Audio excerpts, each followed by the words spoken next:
আসসালামু আলাইকুম। সবাই কেমন আছো প্রিয় শিক্ষার্থীবৃন্দ? তোমাদের সবাইকে আবারও একটি নতুন লেকচারে শুভেচ্ছা জানাচ্ছি। আমি নীরব মাহমুদ, ইংলিশ লেকচারার। তোমাদেরকে আজকে আমরা একটা চমৎকার টপিক তোমাদেরকে শেখানোর চেষ্টা করব এবং খুব ইজিলি তোমাদেরকে পড়াবো এবং এই ইজিয়েস্ট লেকচারের ভেতরে আমরা কিছু বেসিক আলোচনা করব যেগুলো জানা অত্যন্ত জরুরি বলে আমার কাছে মনে হয় এবং সেই টপিকটি হলো অ্যাফার্মেটিভ থেকে নেগেটিভ অর্থাৎ চেঞ্জিং সেন্টেন্সের একটি অন্যতম একটি পার্ট অ্যাফার্মেটিভ থেকে নেগেটিভ কিভাবে করতে হয় তা নিয়ে আমরা আজকে পুরো ক্লাসে আজকে আলোচনা করব খুবই সংক্ষেপে। তবে হ্যাঁ, আমি সহজ কথা বলবার পাশাপাশিও আমি কিছু বেসিক কথা বলবো, যে বেসিক জিনিসগুলো না জানলে পরবর্তী ধাপে গিয়ে আসলে আমরা যে কোনো জায়গাতে আটকে যেতে পারি। তো চলো শুরু করি আর কোনো কথা না বাড়িয়ে। তো আজকের আমাদের লেকচারটি হচ্ছে অ্যাফার্মেটিভ থেকে নেগেটিভ, অর্থাৎ পুরো ক্লাস ধরে দেখব যে কিভাবে আমরা অ্যাফার্মেটিভকে নেগেটিভ করব এবং উইদাউট চেঞ্জিং মিনিং, অর্থাৎ আমরা অ্যাফার্মেটিভকে নেগেটিভ করব তবে সেটা মিনিংটাকে চেঞ্জ না করে, অর্থাৎ মিনিংটা যাতে চেঞ্জ না হয় কিন্তু বাক্যটাকে আমরা নেগেটিভ করছি। ওকে, তো আমি ক্লাসের শুরুতে একটা কথা বলে রাখি, তোমরা যারা ক্লাসটি করছো অবশ্যই প্লিজ তোমাদের সামনে একটু খাতা কলম রাখলে বেশি ভালো হয়, অর্থাৎ আমার কথাগুলো সুন্দর করে নোট করে রাখো যাতে করে এই ক্লাসটির পরে তোমরা ভালো করে এই স্লাইড দেখলে একটু বুঝতে পারো। এক আর দ্বিতীয় কথা হচ্ছে, আজকের এই স্লাইড থেকে আমরা একটি লেকচার শিট করেছি। এই স্লাইডের উপরে চমৎকার লেকচার শিট করা হয়েছে। তোমরা যারা লেকচার শিট চাও তারা একটু একটু কমেন্টে জানাবে আমাদেরকে, আমরা তোমাদেরকে লেকচার শিট পৌঁছে দেওয়ার ব্যবস্থা করব। তো থ্যাংক ইউ সো মাচ। চলো আমরা শুরু করি আজকের ক্লাস। আমাদের অ্যাফার্মেটিভ থেকে নেগেটিভ করতে হলে অনেক রুল আছে, অনেকগুলো রুলস আছে। তবে হ্যাঁ, আমরা ধাপে ধাপে রুলসগুলো নিয়ে আলোচনা করব এবং আমরা কিছু বেসিক কথাও জানবার চেষ্টা করব। চলো, নাম্বার 1 আমরা দেখতে পাচ্ছি একটা কথা, যে আমরা রুল 1-এ আমরা শিখব, যদি কোনো বাক্য অর্থাৎ যদি কোনো অ্যাফার্মেটিভ সেন্টেন্সে দেখি আমরা অনলি দেয়া রয়েছে অথবা অ্যালোন দেয়া রয়েছে, আমি আবারও বলছি, যদি কোনো অ্যাফার্মেটিভ সেন্টেন্সে অনলি অথবা অ্যালোন দেয়া থাকে তবে সেই বাক্যটাকে যদি আমি নেগেটিভ করতে চাই তাহলে আমাকে কিছু বিষয় লক্ষ্য রাখতে হবে। আমাকে দেখতে হবে এই যে অনলি দেয়া রয়েছে বা অ্যালোন দেয়া রয়েছে, এটা কি কোনো ব্যক্তি বা পার্সনকে বোঝাচ্ছে, এটা কি কোনো থিং অথবা বস্তুকে বোঝাচ্ছে, এটা কি কোনো নাম্বার অথবা হচ্ছে সংখ্যা বা পরিমাণকে বোঝাচ্ছে, নাকি কোনো প্লেস অর্থাৎ স্থানকে বোঝাচ্ছে। এর কারণ হলো যেটা বোঝাবে তার উপরে নির্ভর করে আমাকে কিছু বিষয় যুক্ত করতে হবে। অর্থাৎ অনলি দ্বারা যদি কোনো ব্যক্তিকে বোঝায় আমরা বাক্যটাকে নেগেটিভ করব হচ্ছে নান বাট দিয়ে, অর্থাৎ অনলির পরে যদি কোনো ব্যক্তি উল্লেখ থাকে অথবা অনলি দ্বারা যদি কোনো পার্সনকে মেনশন করা থাকে সেক্ষেত্রে আমরা নেগেটিভ করব নান বাট দিয়ে। আচ্ছা, যদি অনলি দ্বারা কোনো বস্তুকে মেনশন করা থাকে অথবা অনলি দ্বারা বস্তুকে বোঝায় সেক্ষেত্রে আমরা এটাকে নেগেটিভ করব হলো নাথিং বাট দিয়ে। কেমন? আচ্ছা, যদি অনলি দ্বারা কোনো সংখ্যা অথবা পরিমাণ বোঝায় সেক্ষেত্রে তাকে আমরা নেগেটিভ করব হলো নট মোর অথবা নট লেস দেন। আমি আবারও বলছি, নট মোর দেন অথবা নট লেস দেন। আচ্ছা, তবে একটা কথা খুব খেয়াল রেখো, এখানে কিন্তু দেন নয় বরং দেন, THAN, ওটা কিন্তু THEN, সো ব্যবহার করব THAN। আমি আজকের ক্লাসের ভেতরে আমি দেখাবো যে দেন এবং দেনের মধ্যে কি পার্থক্য রয়েছে, একটু পরে আমি বেসিক ক্লাসে সেটা আলোচনা করে দিব। চলো, আর যদি অনলি দ্বারা কোনো স্থানকে বোঝায়, প্লেসকে বোঝায়, সেক্ষেত্রে আমরা সেটাকে আমরা নেগেটিভ করব নো ওয়্যার বাট দ্বারা। তাহলে কি বুঝলাম, আমরা যখন কোনো বাক্য দেখতে পাবো অ্যাফার্মেটিভে, আমি দেখব যে অনলির পরে ব্যক্তি উল্লেখ রয়েছে নাকি বস্তু নাকি সংখ্যা নাকি হচ্ছে অন্য কোনো স্থান। অর্থাৎ যদি হচ্ছে ব্যক্তি উল্লেখ থাকে আমরা নান বাট ব্যবহার করব, বস্তু উল্লেখ থাকলে হচ্ছে নাথিং বাট ব্যবহার করব, যদি কোনো সংখ্যা বা পরিমাণ উল্লেখ থাকে সেক্ষেত্রে হচ্ছে নট মোর দেন অথবা নট লেস দেন ব্যবহার করব, আর যদি কোনো স্থান উল্লেখ থাকে আমরা নো ওয়্যার বাট ব্যবহার করব। চলো আমরা একটু প্র্যাকটিস করে দেখি। আমরা কিছু প্র্যাকটিস দিয়েছি, এক্সাম্পল কিছু দিয়েছি। ফার্স্ট যে বাক্যটা ছিল only Allah can help us. Okay, আচ্ছা, যদি এই বাক্যটাকে নেগেটিভ করতে বলে দেখো, আগে দেখবো অনলির পরে কি আছে উল্লেখ, আল্লাহ উল্লেখ আছে। তার মানে আমরা এখানে বস্তু দেখতে পাচ্ছি না, সংখ্যা দেখতে পাচ্ছি না, স্থান দেখতে পাচ্ছি না।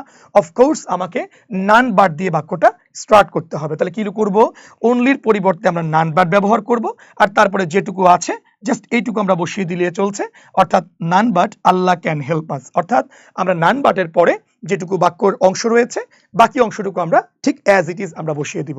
আচ্ছা, যদি দেখো বাক্যের মধ্যে বলা রয়েছে যেমন only consideration can bring peace nice. আচ্ছা, অনলির পরে আমরা দেখতে পাচ্ছি কনসিডারেশন এই ওয়ার্ডটা রয়েছে।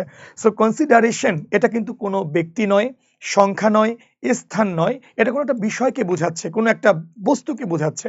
আচ্ছা, তার মানে আমরা এখানে নান বাট বলছি না, আমরা কি বলছি? Nothing but. তার মানে আমরা বলবো অনলি এর পরিবর্তে জাস্ট নাথিং বাট ব্যবহার করছি, আর বাকি যেটুকু রয়েছে ওইটুকু আমরা জাস্ট বাক্যে বসিয়ে দিচ্ছি। Nothing but consideration can bring peace. Okay, আবার যেমন ধরো বলা রয়েছে হি ইজ অনলি 16। দেখো, অনলি এর পরে আমরা একটা সংখ্যা উল্লেখ করছি, অথবা কোনো পরিমাণ উল্লেখ থাকতে পারতো, কেমন? আচ্ছা, বাই দ্য ওয়ে, যখন সংখ্যা বা পরিমাণ উল্লেখ থাকবে সেখানে আমরা নট মোর দ্যান অথবা নট লেস দ্যান যে কোনো একটা ব্যবহার করলে চলবে কিন্তু। সো আমরা বলবো কি, হি ইজ এর জায়গায় হি ইজ, অনলি এর পরিবর্তে নট মোর দ্যান, আর 16 তো অবশ্যই ছিল, আমরা 16 বসিয়ে দিব। এখন তার মানে নোট 1-এ আমরা বলতে চাচ্ছি অনলি অথবা অ্যালোন যখন থাকবে তাকে আমরা নেগেটিভ করবার সময় দেখব এটা কি ব্যক্তিকে বোঝাচ্ছে, নাকি বস্তুকে, নাকি সংখ্যা পরিমাণ, নাকি স্থানকে। আমরা এগুলো ভেদে এগুলোকে পরিবর্তন করব। এখন যারা তোমরা নোট 1 তো নিশ্চয়ই বুঝে গেছো, তবে স্যার এইটুক কথা যেটুকু আমি এখানে ক্লাসে বললাম, এইটুক কথা তোমরা যে কোনো বই, যে কোনো লেকচার তোমরা সব জায়গাতেই পেয়ে যাবা। তবে কিছু স্পেশাল কথা আছে, যে কথাগুলো বেসিক কথা, যেগুলো জানলে তোমার জানার গভীরতা, জানার ডেপথ অফ নলেজ এগুলো বেশ বেড়ে যাবে। আর সেটা হচ্ছে, তোমার একটা কোয়েশ্চেন হতে পারে, স্যার এই যে আপনি বললেন none but Allah can help আস, এই বাক্যটা নিয়ে একটু কথা বলি। আমরা বললাম none but Allah can help us, fine. এই বাক্যটার ভেতরে তোমরা দেখতে পাচ্ছ বাট ব্যবহার হয়েছে। আচ্ছা ফাইন, এখন কথা হচ্ছে, তোমার প্রশ্ন হতে পারে, স্যার এই যে বাট ব্যবহার হয়েছে, এই বাট মূলত কোন পার্টস অফ স্পিচ? এরকম কোয়েশ্চেন কিন্তু অনেক পরীক্ষা এসেছে যে none but Allah can help আস, এখানে বাটটাকে আমরা কোন পার্টস অফ স্পিচ ব্যবহার করব। এখন যারা তোমরা ভিডিও দেখছো বা যারা ক্লাস আমার দেখছো, তারা প্রায় সবাই মোটামুটি জানো বাট হলো একটি কনজাংশন। বলো বাট কি? বলো কনজাংশন। বাট মনে রাখবে, এই বাট কনজাংশন ছাড়াও আরো বেশ কিছু প্রেপোজিশনের কাজ কিন্তু বাট করতে পারে, আর সেগুলো হচ্ছে অর্থ ধরে করতে হবে। অর্থাৎ বাট এর অর্থ যখন আমরা বলবো কিন্তু, আবারও বলছি, বাটের অর্থ কিন্তু হতে পারে, আবার বাট এর অর্থ হতে পারে ছাড়া, অর্থাৎ ব্যতীত, অর্থাৎ এক্সেপ্ট। বুঝতে পেরেছি? আবার বাটের অর্থ হতে পারে একমাত্র। কি হতে পারে বলো স্যার? একমাত্র, মানে অনলি হতে পারে। আবার বাটের অর্থ হতে পারে তোমার যে না অথবা জানা। স্যার বুঝতে পারলাম না, যে না বা জানা মানে কি? যে না বা জানা অর্থ হলো যে নাকে আমরা পরিবর্তন করতে পারবো হু ডাজ নট দ্বারা। আবারও বলছি, হু ডাজ নট দ্বারা। আর জানাকে আমরা পরিবর্তন করতে পারবো হলো হুইচ ডাজ নট দ্বারা। আমি আবারও বলছি যে বাটকে মাঝে মাঝে, বাটের অর্থ মাঝে মাঝে যে না, যেমন এমন কেউ নেই যে তার মাকে ভালোবাসে না, তাহলে যে না, এই যে না অর্থও কিন্তু বাট ব্যবহার হতে পারে। আবার এমন কোনো পাপ নেই যা একদিন প্রকাশিত হয় না, যা না, এই জানা অর্থও কিন্তু বাট ব্যবহার হতে পারে। অর্থাৎ বাটের পরিবর্তে তুমি দেখবা হু ডাজ নট ব্যবহার করা যায়, আবার হুইচ ডাজ নট ব্যবহার করা যায়। এরকম অনেকগুলো অর্থে কিন্তু বাট বাক্যের মধ্যে ব্যবহার হতে পারে। এখন কথা হচ্ছে, এই প্রত্যেকটি অর্থের ক্ষেত্রে বাট কিন্তু কেবল একটি পার্টস অফ স্পিচ নয়, ভিন্ন ভিন্ন পার্টস অফ স্পিচ। সেটা হলো বাট যখন কিন্তু অর্থ দিবে সেই বাক্যে বাট কাজ করবে হলো কনজাংশনের। মনে রাখবে, বাট যখন কিন্তু, যেমন he is poor but honest, সে গরিব কিন্তু সৎ, এখানে কিন্তু অর্থ দিচ্ছে, তাই ওখানে বাট কি হচ্ছে বলো? কনজাংশন। বাট মনে রাখবে, যে বাক্যে বাটের অর্থ ছাড়া অথবা ব্যতীত, অর্থাৎ এক্সেপ্ট, কেমন, সে বাক্যে বাট কিন্তু আর কনজাংশন না, সে বাক্যে বাট ওয়ার্ডটি কাজ করবে হলো কার বলো? প্রেপোজিশনের। অর্থাৎ সেখানে বাট দেখলে তুমি কনজাংশন বলবে না, বলবে হলো সেটা কি বলো? প্রেপোজিশন। আচ্ছা, যেখানে দেখবে বাটের অর্থ হচ্ছে একমাত্র, অর্থাৎ অনলি, অনলি অর্থে বাট কিন্তু ব্যবহার হতে পারে, সেখানে বাট কাজ করবে কার বলো? অ্যাডভার্ব। ওকে, সেখানে বাট দেখলে তুমি কনজাংশন বলবে না, বলবে কি বলো? অ্যাডভার্ব। আচ্ছা, যেখানে দেখবে বাটকে তুমি হু ডাজ নট অথবা হুইচ ডাজ নট দ্বারা রিপ্লেস করতে পারছো, অর্থাৎ বাংলা অর্থ করলে যে না অথবা জানা হচ্ছে, সেখানে বাট কাজ করবে হলো রিলেটিভ প্রোনাউন। একটু মনোযোগ দিয়ে শোনো, রিলেটিভ প্রোনাউন, এটা কিন্তু একটা চমৎকার parts of speech. Relative pronoun, প্রোনাউনের মধ্যে একটা parts of speech relative pronoun. তাহলে এতগুলো কাজ বাট করতে পারে। এখন দেখবো এই বাক্যের বাট অ্যাকচুয়ালি কি মিনিং দিচ্ছে, আর ওই মিনিং এর অনুসারে এই বাট কোন পার্টস অফ স্পিচের কাজ করছে। চলো আমরা বলি none but Allah can help আস, এর বাক্যটার বাংলা আমরা করলে কি দাঁড়াচ্ছে? আল্লাহ ছাড়া আমাদের কেউ সাহায্য করতে পারেন না। আল্লাহ ছাড়া আমাদের কেউ সাহায্য করতে পারেন না। তার মানে এখানে বাটের অর্থ কিন্তু হচ্ছে না, একমাত্র হচ্ছে না, যে না হচ্ছে না, হচ্ছে কি বলো, ছাড়া। অর্থাৎ নান বাট মানে অর্থাৎ এক্সেপ্ট, কথা কি বুঝতে পেরেছি? অর্থাৎ এক্সেপ্ট অর্থে বাট ব্যবহার হচ্ছে। তার মানে এই বাক্যের বাটটাকে আমরা কি বলতে পারি বলো স্যার? এই বাক্যের বাটকে আমরা বলতে পারি হলো প্রেপোজিশন। এখন যারা এইটুকু বুঝে গেলা তাদের জন্য আরো কয়েকটা চমৎকার কথা আমি বলছি। সেটা হলো, আমরা জানি এই যে বললাম তোমাদেরকে ছাড়া অথবা হচ্ছে ব্যতীত অর্থে আমরা বাটের ব্যবহার করছি। অর্থাৎ আমরা বলছি বাটের অর্থ হচ্ছে এক্সেপ্ট, অথবা হচ্ছে আমরা বাটের অর্থ বলছি উইদাউট, আবারও বলছি উইদাউট অর্থ ছাড়া, অর্থাৎ বাটের অর্থে ব্যবহার করছি। স্যার একটু মনোযোগ দিয়ে শোনো, এই কথাগুলো আমি কেন বলছি জানো? কারণ মূল ক্লাস তো তুমি সব জায়গাতেই করো, সকল বইতেই আছে, সব জায়গায় দেয়া রয়েছে। তুমি এমন কিছু করো যাতে তোমার বেসিক স্ট্রং হয়ে তুমি সামনে আগাতে পারো। অর্থাৎ আমি কথাটা বারবার কেন বলছি দেখো, শিক্ষা ব্যবস্থাটা চমৎকার পরিবর্তন আসছে কিন্তু। অর্থাৎ সরকার চাচ্ছেন কিংবা অন্যরা চাচ্ছেন যে যে কোনোভাবে এ প্লাসের সংখ্যা কমিয়ে, অর্থাৎ একটা মানে এমন কেউ এ প্লাস পাবে যে যাদের এ প্লাস পাওয়াটা আসলে সার্থক এবং যারা যোগ্য ইলিজেবল পার্সনরা আসলে এ প্লাসটা পেয়ে যাবে। সো তুমি যদি একান্তই কিছু সামান্য বেসিক না জেনে হলে যাও, দেখবা যে তুমি অনেক কিছু অনেক ক্ষেত্রে আটকে যাবা। সো আমাদের একটা অপরচুনিটি আছে, সো আমি কেন বেসিক কথা বলবো না? সো বেসিকটা এই জন্য শিখতে হয় যাতে আমরা ভালো ভালো পরীক্ষাগুলোতে অনেক ভালো করি। তো চলো যেটা বলছিলাম, তে বাট এখানে ছাড়া বা ব্যতীত, এক্সেপ্ট বা উইদাউট অর্থ দিচ্ছে। এখন মজার কথা হচ্ছে, এই যে এক্সেপ্ট অর্থে আমরা এইমাত্র দেখলাম বাট, এটাও তো একটা প্রেপোজিশন। এই তিনটা ছাড়া অর্থে আরো অনেক চমৎকার চমৎকার প্রেপোজিশন আছে যা তোমার সামনে পড়তে গেলে বা পরীক্ষায় কখনো চলে আসতে পারে। সেগুলো কি জানো? ছাড়া অর্থে আরো আছে বার। এই বার অর্থ ছাড়া, এটাও হচ্ছে বাট বা এক্সেপ্টের অর্থ দেয়, এবং এই বার নিজেও কিন্তু একটা কি বলো, প্রেপোজিশন। আবার অবাক করা, সেটা হচ্ছে শ্যান্স, SANS, শ্যান্স। এই শ্যান্স অর্থ ছাড়া, এই ছাড়া অর্থে শ্যান্স নিজেও একটি প্রেপোজিশন।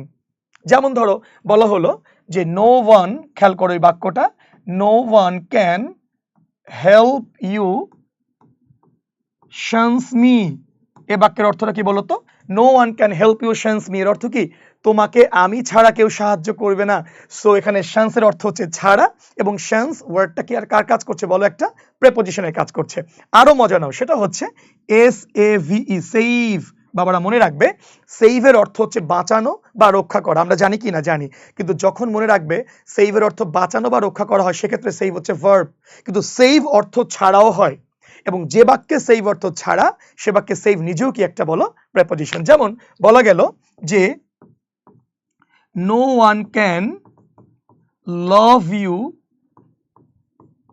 Save your mother.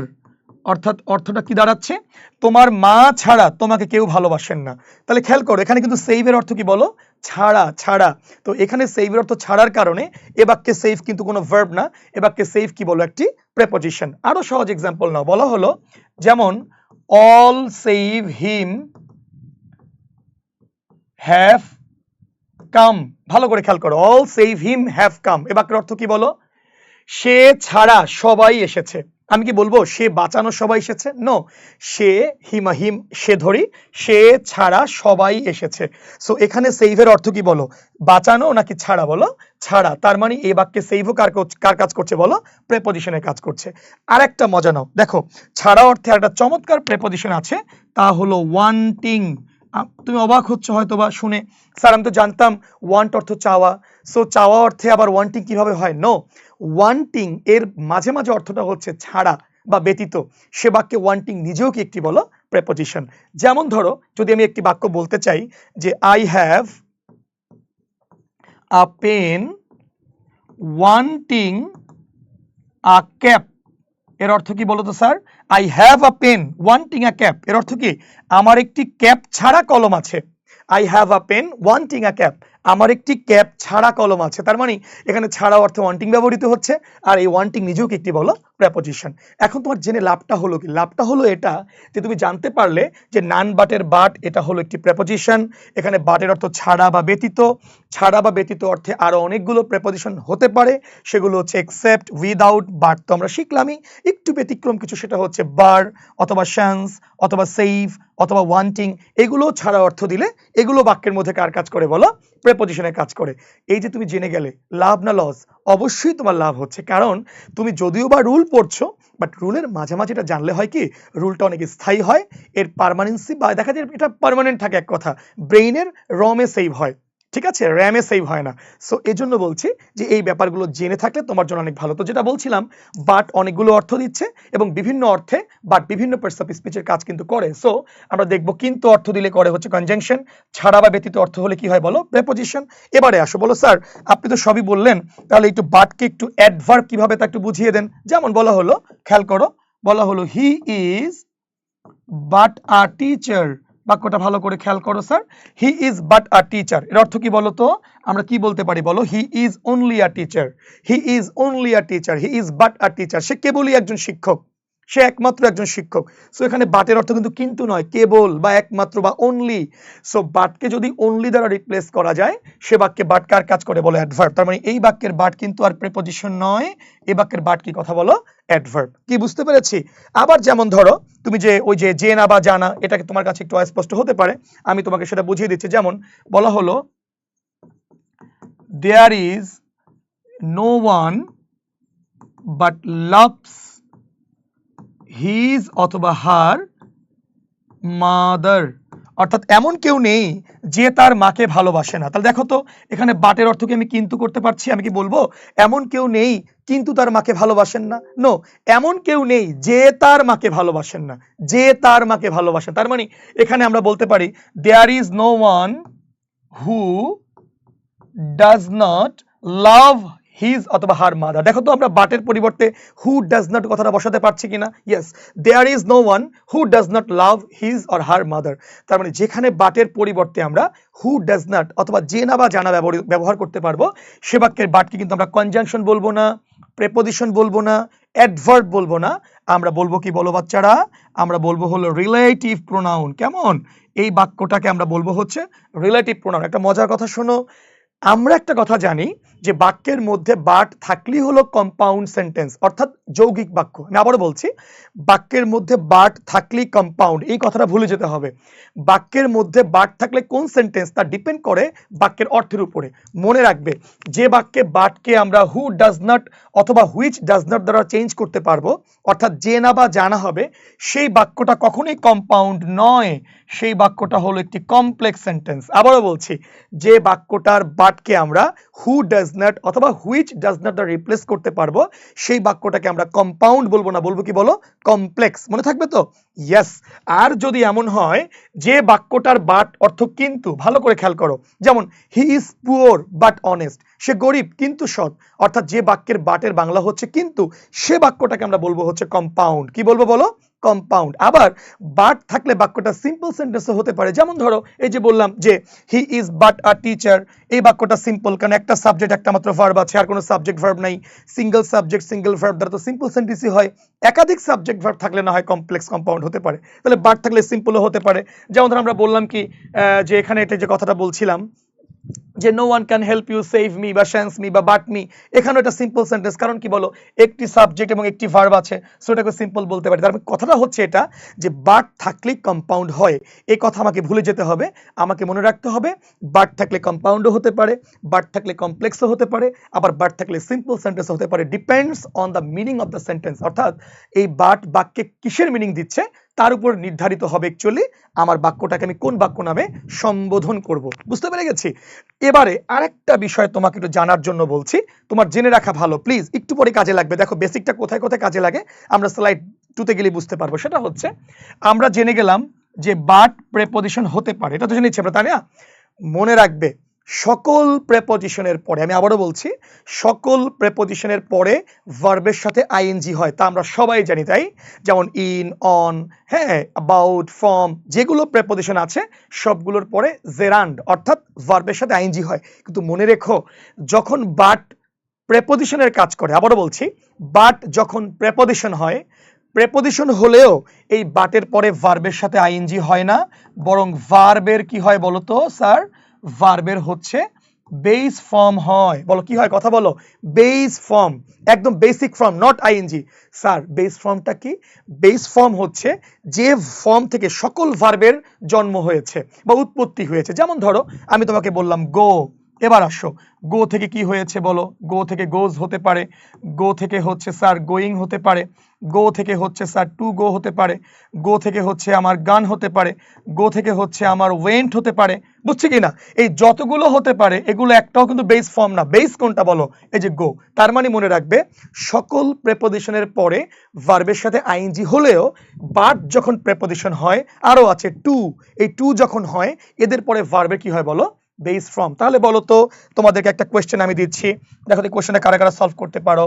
বললাম he does nothing but dash TV. দেখো আমি তোমাকে এত ঘুরাচ্ছি কেন বলি, আমি তো রুল প্রথম পড়েই এসেছি, কিন্তু এত ঘুরাচ্ছি কেন? স্যার রুল পড়ে হলে গেলে নাম্বার তুমি ঠিকই পাচ্ছ, বাট একটু বেসিক না জানলে স্যার তুমি তো চলতে পারবে না। অর্থাৎ আমরা ইংলিশে এন্ড অফ দ্য ডে ভালো করছি না কেন? বারবার আমাকে কেন প্রাইভেট পড়তে হচ্ছে? প্রতি বছরই প্রাইভেট কেন পড়তে হচ্ছে? রে ভাই, আমি যখন চেঞ্জিং সেন্টেন্স পড়বো এমনভাবে পড়বো যাতে এই পড়াটা আমার নেক্সট আর কোথাও যেন পড়তে না হয়, জাস্ট আমি রিভিশন করতে চাই। এই জন্যই তোমাদেরকে আমি বেসিক কথাগুলো বলছি। তো যেটা বলছিলাম, he does nothing but dash TV.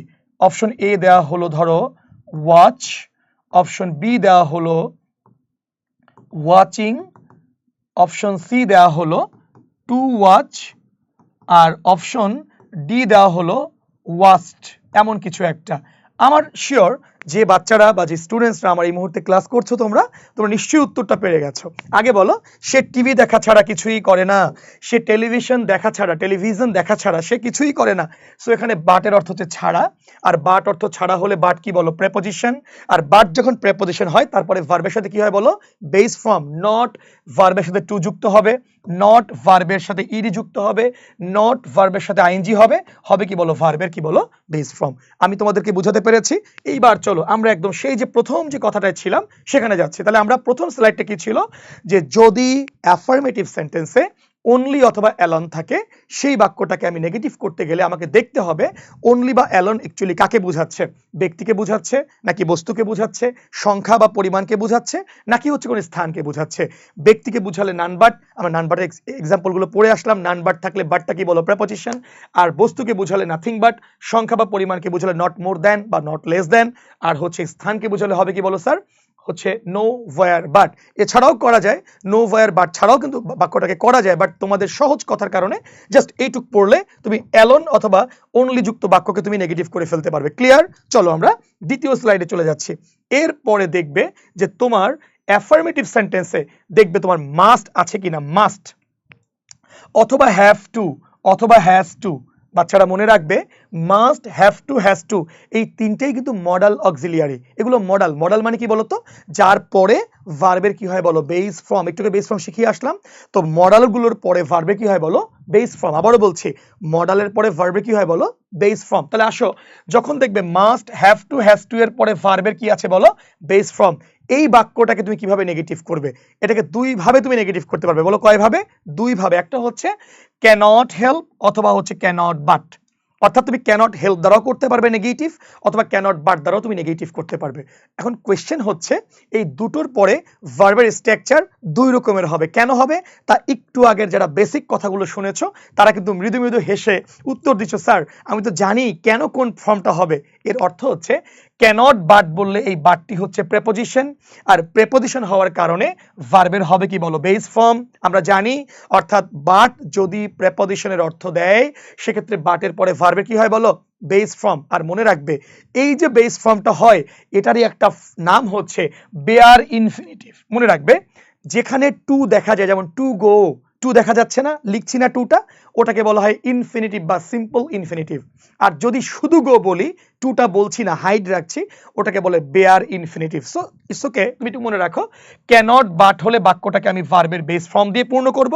আর যদি ক্যানট হেল্প বলি, সেক্ষেত্রে তারপরে ওই ভার্বটার আমি কি করব বলো, আইএনজি অর্থাৎ জেরান্ড ফর্ম দ্বারা বাক্যটাকে আমি পূর্ণ করব। তো আবার একটু ক্লিয়ার করছি, must, have to, has to যখন থাকবে, ওটাকে নেগেটিভ করব হলো ক্যানট হেল্প অথবা ক্যানট বাট দ্বারা। ক্যানট হেল্প করলে ভার্বের সাথে আইএনজি অর্থাৎ জেরান্ড, আর ক্যানট বাট হলে ভার্বের কি বলো, বেস ফর্ম। এবার চলো আমরা বাক্যটা বললাম, he must cry hearing the news. Okay fine, মাস্টের পরে ক্রাই, ভার্বে কি আছে বলো, বেস ফর্ম। কোনো টেনশন নাই, নেগেটিভ করব কয় ভাবে বলো, দুই ভাবে করতে পারবো, যে কোনো একভাবে করলে বাক্যটা কারেক্ট হয়ে গেল। চলো আমরা বললাম she can't help. Okay fine, আমরা হেল্প দ্বারা করি, তাহলে হেল্প দ্বারা করলে হচ্ছে ক্রাই হবে না, হবে কি বলো, ক্রাইং। ওই যে হেল্পের পরে ভার্বের সাথে আইএনজি হবে, সো হবেটা কি, she can't help crying hearing the news. অথবা বাট দ্বারা করো, কি হবে, শি ক্যানট বাট, এবার কিন্তু ক্রাইং হবে না, হবে কি বলো, ক্রাই হিয়ারিং দ্য নিউজ। বলো স্যার এখানে তো আইএনজি হয়েছে কেন? স্যার এই আইএনজিটা হয়েছে ক্রাই এর জন্য, কারণ হলো পাশাপাশি দুটো ভার্ব যখন বসে, পরের ভার্বটা হচ্ছে আইএনজি যুক্ত হতে পারে। অর্থাৎ এই হিয়ারিংটা হয়েছে ক্রাই এর জন্য, আর ক্রাই হয়েছে কার জন্য বলো, বাটের জন্য। কি বুঝতে পেরেছো কথাটা? তাহলে বাক্যটা হচ্ছে she can't but cry hearing the news. একটা গুরুত্বপূর্ণ কথা, খুবই গুরুত্বপূর্ণ কথা, এবং তোমরা এই ছোট ভুলটার জন্য দেখবে এই মার্কসটা তোমরা পাবে না মনে না রাখলে, সেটা হচ্ছে স্যার ক্যানের সাথে যখন তোমরা নট বলবে, এইভাবে ক্যান নট কেউ লিখবা না, একদম কিন্তু জেরো, মনে রাখবা।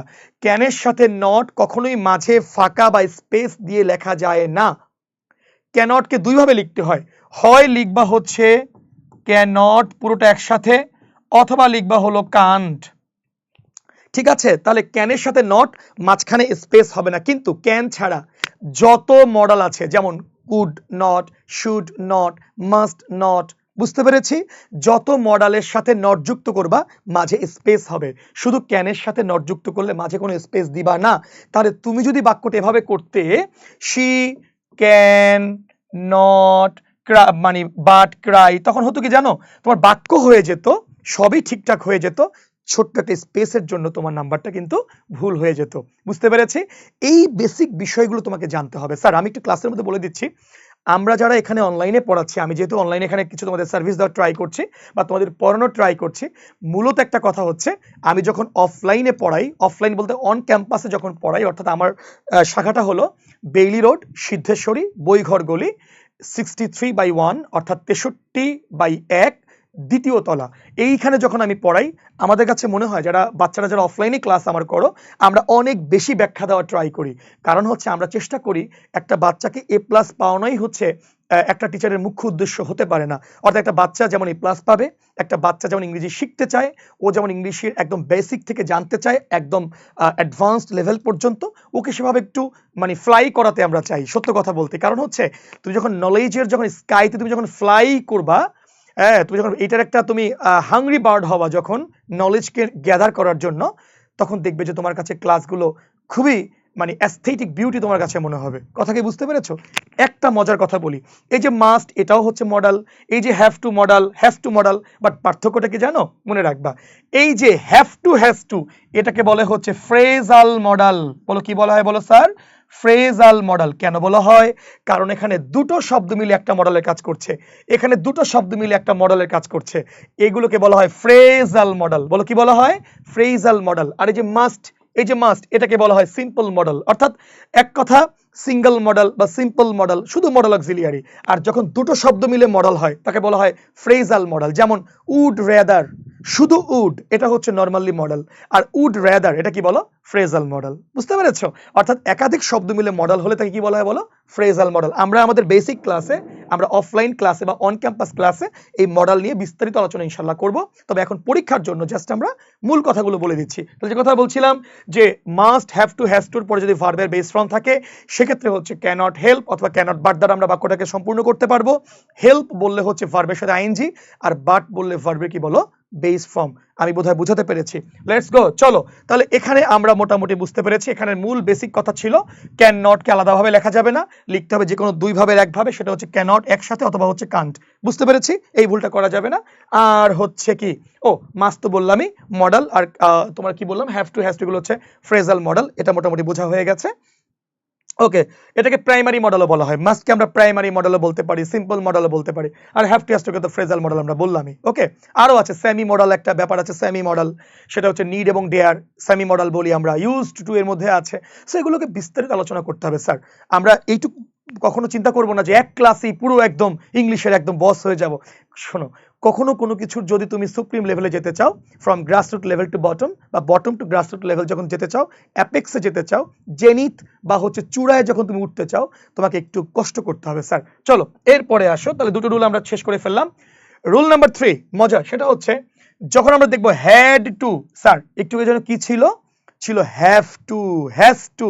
মানে কি বলতো, হ্যাভ টু হ্যাজ টু, দেখো দুটোই কিন্তু প্রেজেন্ট, যদিও have to has to present নয়। খেয়াল করো, হ্যাভ টু হ্যাজ টু হচ্ছে তোমার ফিউচারের অর্থ দেয়, অর্থাৎ ভবিষ্যতের অর্থ। যেমন আই হ্যাভ টু গো, আমাকে যেতে হবে, ভবিষ্যৎ। হি হ্যাজ টু গো, তাকে যেতে হবে, ভবিষ্যৎ। মনে রাখবে, যখন তোমার হ্যাভ টু না বরং কি বলো, হ্যাড টু, আবারও বলছি কি হচ্ছে, হ্যাড টু, এবং তারপরে ভার্বের বেস ফর্ম থাকে, সেটাকে নেগেটিভ করতে হলে আগের কথা সব ঠিক স্যার, শুধু ক্যানের জায়গায় হয়ে যাবে কি বলো, কুড, ক্যানের জায়গায় কি হবে, কুড। আর ওই যে বললাম, কুডের সাথে নট যুক্ত করলে মাঝে একটা স্পেস অবশ্যই তোমাকে দিতে হবে, অথবা কুডন্ট একসাথে লিখতে পারবে, যেটাকে আমরা কন্ট্রাকশন বা হচ্ছে আমরা সেটাকে আমরা ইলেক্ট চিহ্ন দিয়ে করি।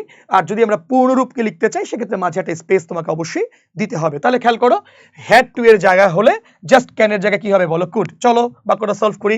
She had to love, okay, had to আছে, ব্যাস আমার টেনশন নাই, আমি শি এর জায়গায় শি বসালাম, হ্যাড টু এর জন্য বললাম কুড নট বাট, আর ওই যে বললাম বাটের পরে ভার্বের কি হয়, বেস ফর্ম, আমি বলবো লাফ নট লাফিং। আর যদি হচ্ছে আমরা হেল্প দ্বারা বাক্যটা করতাম, তাহলে কি হতো, শি কুড নট হেল্প, কি হতো, লাফ না লাফিং, বলো লাফিং, অর্থাৎ হেল্পের পরে ভার্বের সাথে কি হবে বলো, আইএনজি। তো আমরা তিনটা রুল মোটামুটি আমরা বুঝতে পারলাম। এবারে চলো একটা মজার কথা বলবো, একটা মজার রুল চলে এসছে। আশা করি তোমরা আমার কথাগুলো একটু কঠিন মনে হলেও, একটু দুর্বোধ্য, একটু এক্সেন্ট্রিক, একটু ভেগ বা কিছু একটা ডিম মনে হচ্ছে, ডিম, ডিআইএম, ডিম এর অর্থ হচ্ছে অস্পষ্ট হওয়া। যেমন ধরো আমরা যখন রাতে ঘুমাই, আমাদের বেডরুমে আমরা যে লাইট ব্যবহার করি ঘুমের সময়, একে বলে ডিম লাইট, ডিআইএম, ডিম।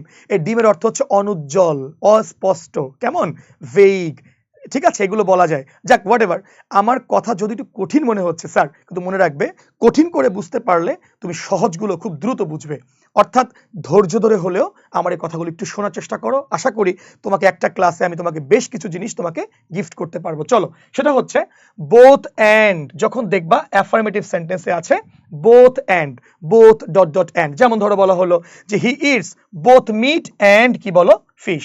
অথবা যখন দেখবা অ্যাফার্মেটিভে বলা আছে বিসাইডস, কি বলা আছে বলো, বিসাইডস, যেমন ধরো বলা হলো he eats meat besides fish.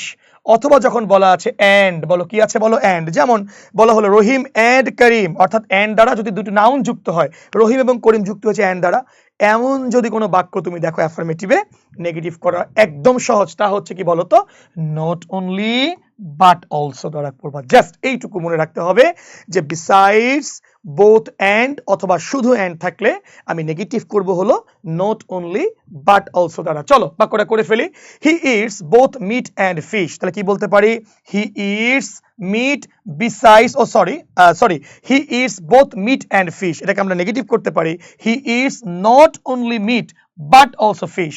অর্থাৎ আমরা বোথ অ্যান্ড কে নট অনলি বাট অলসো দ্বারা করছি, আবার একই বাক্য যেহেতু বিসাইডস দ্বারাও দেওয়া রয়েছে, ওটাকে আমি বলতে পারি he eats not only meat but also কি বলো, ফিশ। আচ্ছা, একইভাবে যেমন ধরো রহিম অ্যান্ড করিম কেম হেয়ার, রহিম এবং করিম দুজন এখানে এসেছিল, সো কি বলতে পারি, not only Rahim but also কি বলো, করিম কেম হেয়ার। আমি কি বুঝাতে পেরেছি?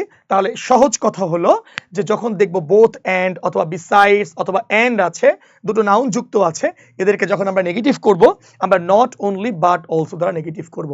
একটা মজার কথা, ভুলটা কোথায় হতে পারে তা বলে দিচ্ছি। কোথায় ভুলটা করতে পারো স্যার, এই জায়গাতে বিসাইডস মনে রাখবো, সেটা হচ্ছে একটা হলো বিসাইড, একটা হলো বিসাইডস, পার্থক্য আছে স্যার, অনেক বড় পার্থক্য। মনে রাখবা তুমি যে বললা বিসাইডস, খেয়াল করো স্যার, এই যে বিসাইড, এই বিসাইড এর অর্থ হচ্ছে পাশে, অর্থাৎ বাই অর্থে বাই। যেমন সিট বিসাইড মি, আমার পাশে বসো, বিসাইড। ওকে, আর বিসাইডস এর অর্থ হচ্ছে টুগেদার উইথ। খেয়াল করো, টুগেদার উইথ অর্থ কি বলতো? তোমার সাথে আরো একজন। যেমন ইউ বিসাইডস ইউর ফ্রেন্ডস, এর অর্থ কি? You together with your friends, অর্থাৎ একজন সাথে আরো একজন। অর্থাৎ বিসাইডস এর অর্থ হচ্ছে সাথে, অথবা হচ্ছে ওর পাশাপাশি তুমিও চলে এসো, অর্থাৎ একজনের সাথে আর একজন, কোনো কিছুর সাথে অন্য কিছু একটা, এটা হচ্ছে বিসাইডস। অর্থাৎ বিসাইডস মানে টুগেদার উইথ। যেমন যে তুমি এবং তোমার friend, besides you besides your friends, কি বলতে পারি বলো? You together with your friends, এটা কিন্তু আমরা বলতে পারি। আর একটা চমৎকার মজা আছে, সেটা হচ্ছে এটা যে যখন আমি বিসাইড বলবো, খেয়াল করো, এই যে বিসাইড ওয়ার্ড এস ছাড়া, সেটা হচ্ছে হয় কাজ করবে হলো অ্যাডভার্বের, এই যে বিসাইড এটা কাজ করে কার বলো? অ্যাডভার্বের কাজ করবে। আবারও বলছি, বিসাইড এটা অ্যাডভার্বের কাজও করতে পারে, আবার বিসাইড এটা কিন্তু প্রেপোজিশনের কাজও কিন্তু করতে পারে। অর্থাৎ এই যে বিসাইড এটা অ্যাডভার্বও হতে পারে, আবার প্রেপোজিশনও হতে পারে। বুঝতে পেরেছি? আবার যেমন ধরো বিসাইডস এটাও কিন্তু প্রেপোজিশন হতে পারে, আবারও বলছি, আবার অ্যাডভার্বও হতে পারে। যেমন ধরো এটা হচ্ছে কানেক্টরসে আবার অ্যাডভার্বের কাজ করে, একটু ডিপের কথা, এটা এখন বোঝার দরকার নাই, এটা একটু বড় হলে তোমরা বুঝবা। বাট এইটুকু অর্থটুকু মনে রাখো যে বিসাইড হচ্ছে পাশে, বাই অর্থ, আর বিসাইডস মানে টুগেদার উইথ, সাথে। তার মানে তুমি এখানে সব ঠিক করলা। ধরো তোমাকে কিন্তু নেগেটিভ থেকে আবার অ্যাফার্মেটিভ করতে বলতে পারে, অর্থাৎ আমি তোমাকে শেখাচ্ছি অ্যাফার্মেটিভ থেকে নেগেটিভ। ধরো পরীক্ষায় নেগেটিভ দিয়েছে, অ্যাফার্মেটিভ করতে বলতে পারে, তখন তুমি কি করলে? তুমি সব লিখলে, তুমি জাস্ট বিসাইড লিখে আসলে, তোমার কিন্তু একদম ভুল হয়ে যাবে। স্যার বিসাইড নয়, কি হবে বলো? বিসাইডস। এটা একটু ভালো করে মনোযোগ দিয়ে শুনবে। ওকে, চলো লেটস গো। এর পরবর্তী যে রুলটা আছে, অনেক ভালো একটা রুল, সেটা হচ্ছে কি বলা আছে? For the last time. Nice, খুবই সুন্দর একটা কথা। কি বলো? For the last time. যদি অ্যাফার্মেটিভ সেন্টেন্সে ফর দ্য লাস্ট টাইম, যেমন এই যে ফর দ্য লাস্ট টাইম এমন কিছু উল্লেখ থাকে, সেক্ষেত্রে নেগেটিভ কি করব? স্যার এত বড় একটা কথা কিভাবে মনে রাখবো? Never again, auxiliary verb, subject, main verb, এত কথা কিভাবে মনে রাখবো? কোনো ব্যাপার না, আমি একদম সহজ করে দেবো একটু পরে।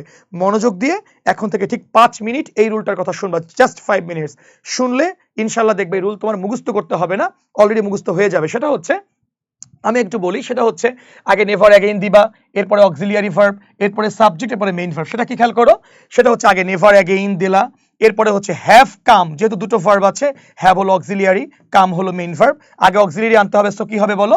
হ্যাভ, এরপরে সাবজেক্ট তার মানে হচ্ছে আই, এরপরে মেইন ভার্ব তার মানে কি বলো? কাম, এবার হচ্ছে হেয়ার। অর্থাৎ never again, have I come here, এমন কিছু একটা। অর্থাৎ ফর দ্য লাস্ট টাইম থাকলে নেভার অ্যাগেইন দ্বারা স্টার্ট করব, এরপরে অক্সিলিয়ারি ভার্ব, এরপরে সাবজেক্ট, এরপরে কি বলো? Main verb. এখন যারা যারা ক্লাস করছো সবারই মনের মধ্যে একটা চমৎকার কোয়েশ্চেন অ্যারাইজ করেছে বা রেইজ হয়েছে, সেটা হচ্ছে কি বলো? রাইজ হয়েছে। সেটা হলো এটা যে স্যার আপনি যে নেগেটিভটা করলেন, never again have I come here, sir দেখেন তো হওয়ার কথা I have come here. Sir তোমাদের কি চিন্তা বলো তো? হ্যাভ আই কাম হেয়ার না আই হ্যাভ কাম হেয়ার? বলো তো। হওয়ার কথা আই হ্যাভ কাম হেয়ার, আপনি কেন হ্যাভ আই কাম হেয়ার করলেন? এক। আর দ্বিতীয় কোশ্চেন, স্যার আপনি হ্যাভ আই কাম হেয়ার করলে বাক্যটার পরে ফুল স্টপ দিলেন কেন? Sir have I come here করলে তো ইন্টারোগেটিভ হওয়ার কথা, তো ফুল স্টপ কেন দিলেন? এই দুটো কথার উত্তর জানার জন্য তোমাকে একটু বেসিক তোমাকে কথা জানতে হবে। তা হলো কি? মনোযোগ দিয়ে শোনো। মনে রাখবে গ্রামারে ইনভার্সন বলে একটা কথা আছে। ইনভার্সন, ইনভার্সন মানে কি জানো? পরিবর্তন, জায়গার পরিবর্তন, কোনো একটি স্থানের পরিবর্তন, পরিবর্তনকে বলা হয় ইনভার্সন। সেটা কি পরিবর্তন? মনে রাখবে আমরা কি জানি? যে কোনো বাক্যের আগে হয় সাবজেক্ট, এরপরে হয় অক্সিলিয়ারি ভার্ব, তাই না? দেখো তো ঠিক আছে কিনা। এরপরে হয় হলো নেগেটিভ অ্যাডভার্ব যদি থাকে, যেমন নেভার যদি থাকে নেগেটিভ অ্যাডভার্ব, এরপরে হয় হলো মেইন ভার্ব, বলো কি হয় বলো? মেইন ভার্ব, এরপরে হয় হলো এক্সটেনশন, এমন কিছু হচ্ছে নর্মাল ন্যাচারাল বাক্য হয়। যেমন ধরো বলা হলো যে, আমি যদি এই বাক্যটা তোমাকে একটু বলি, খেয়াল করো, বললাম যে আই হ্যাভ নেভার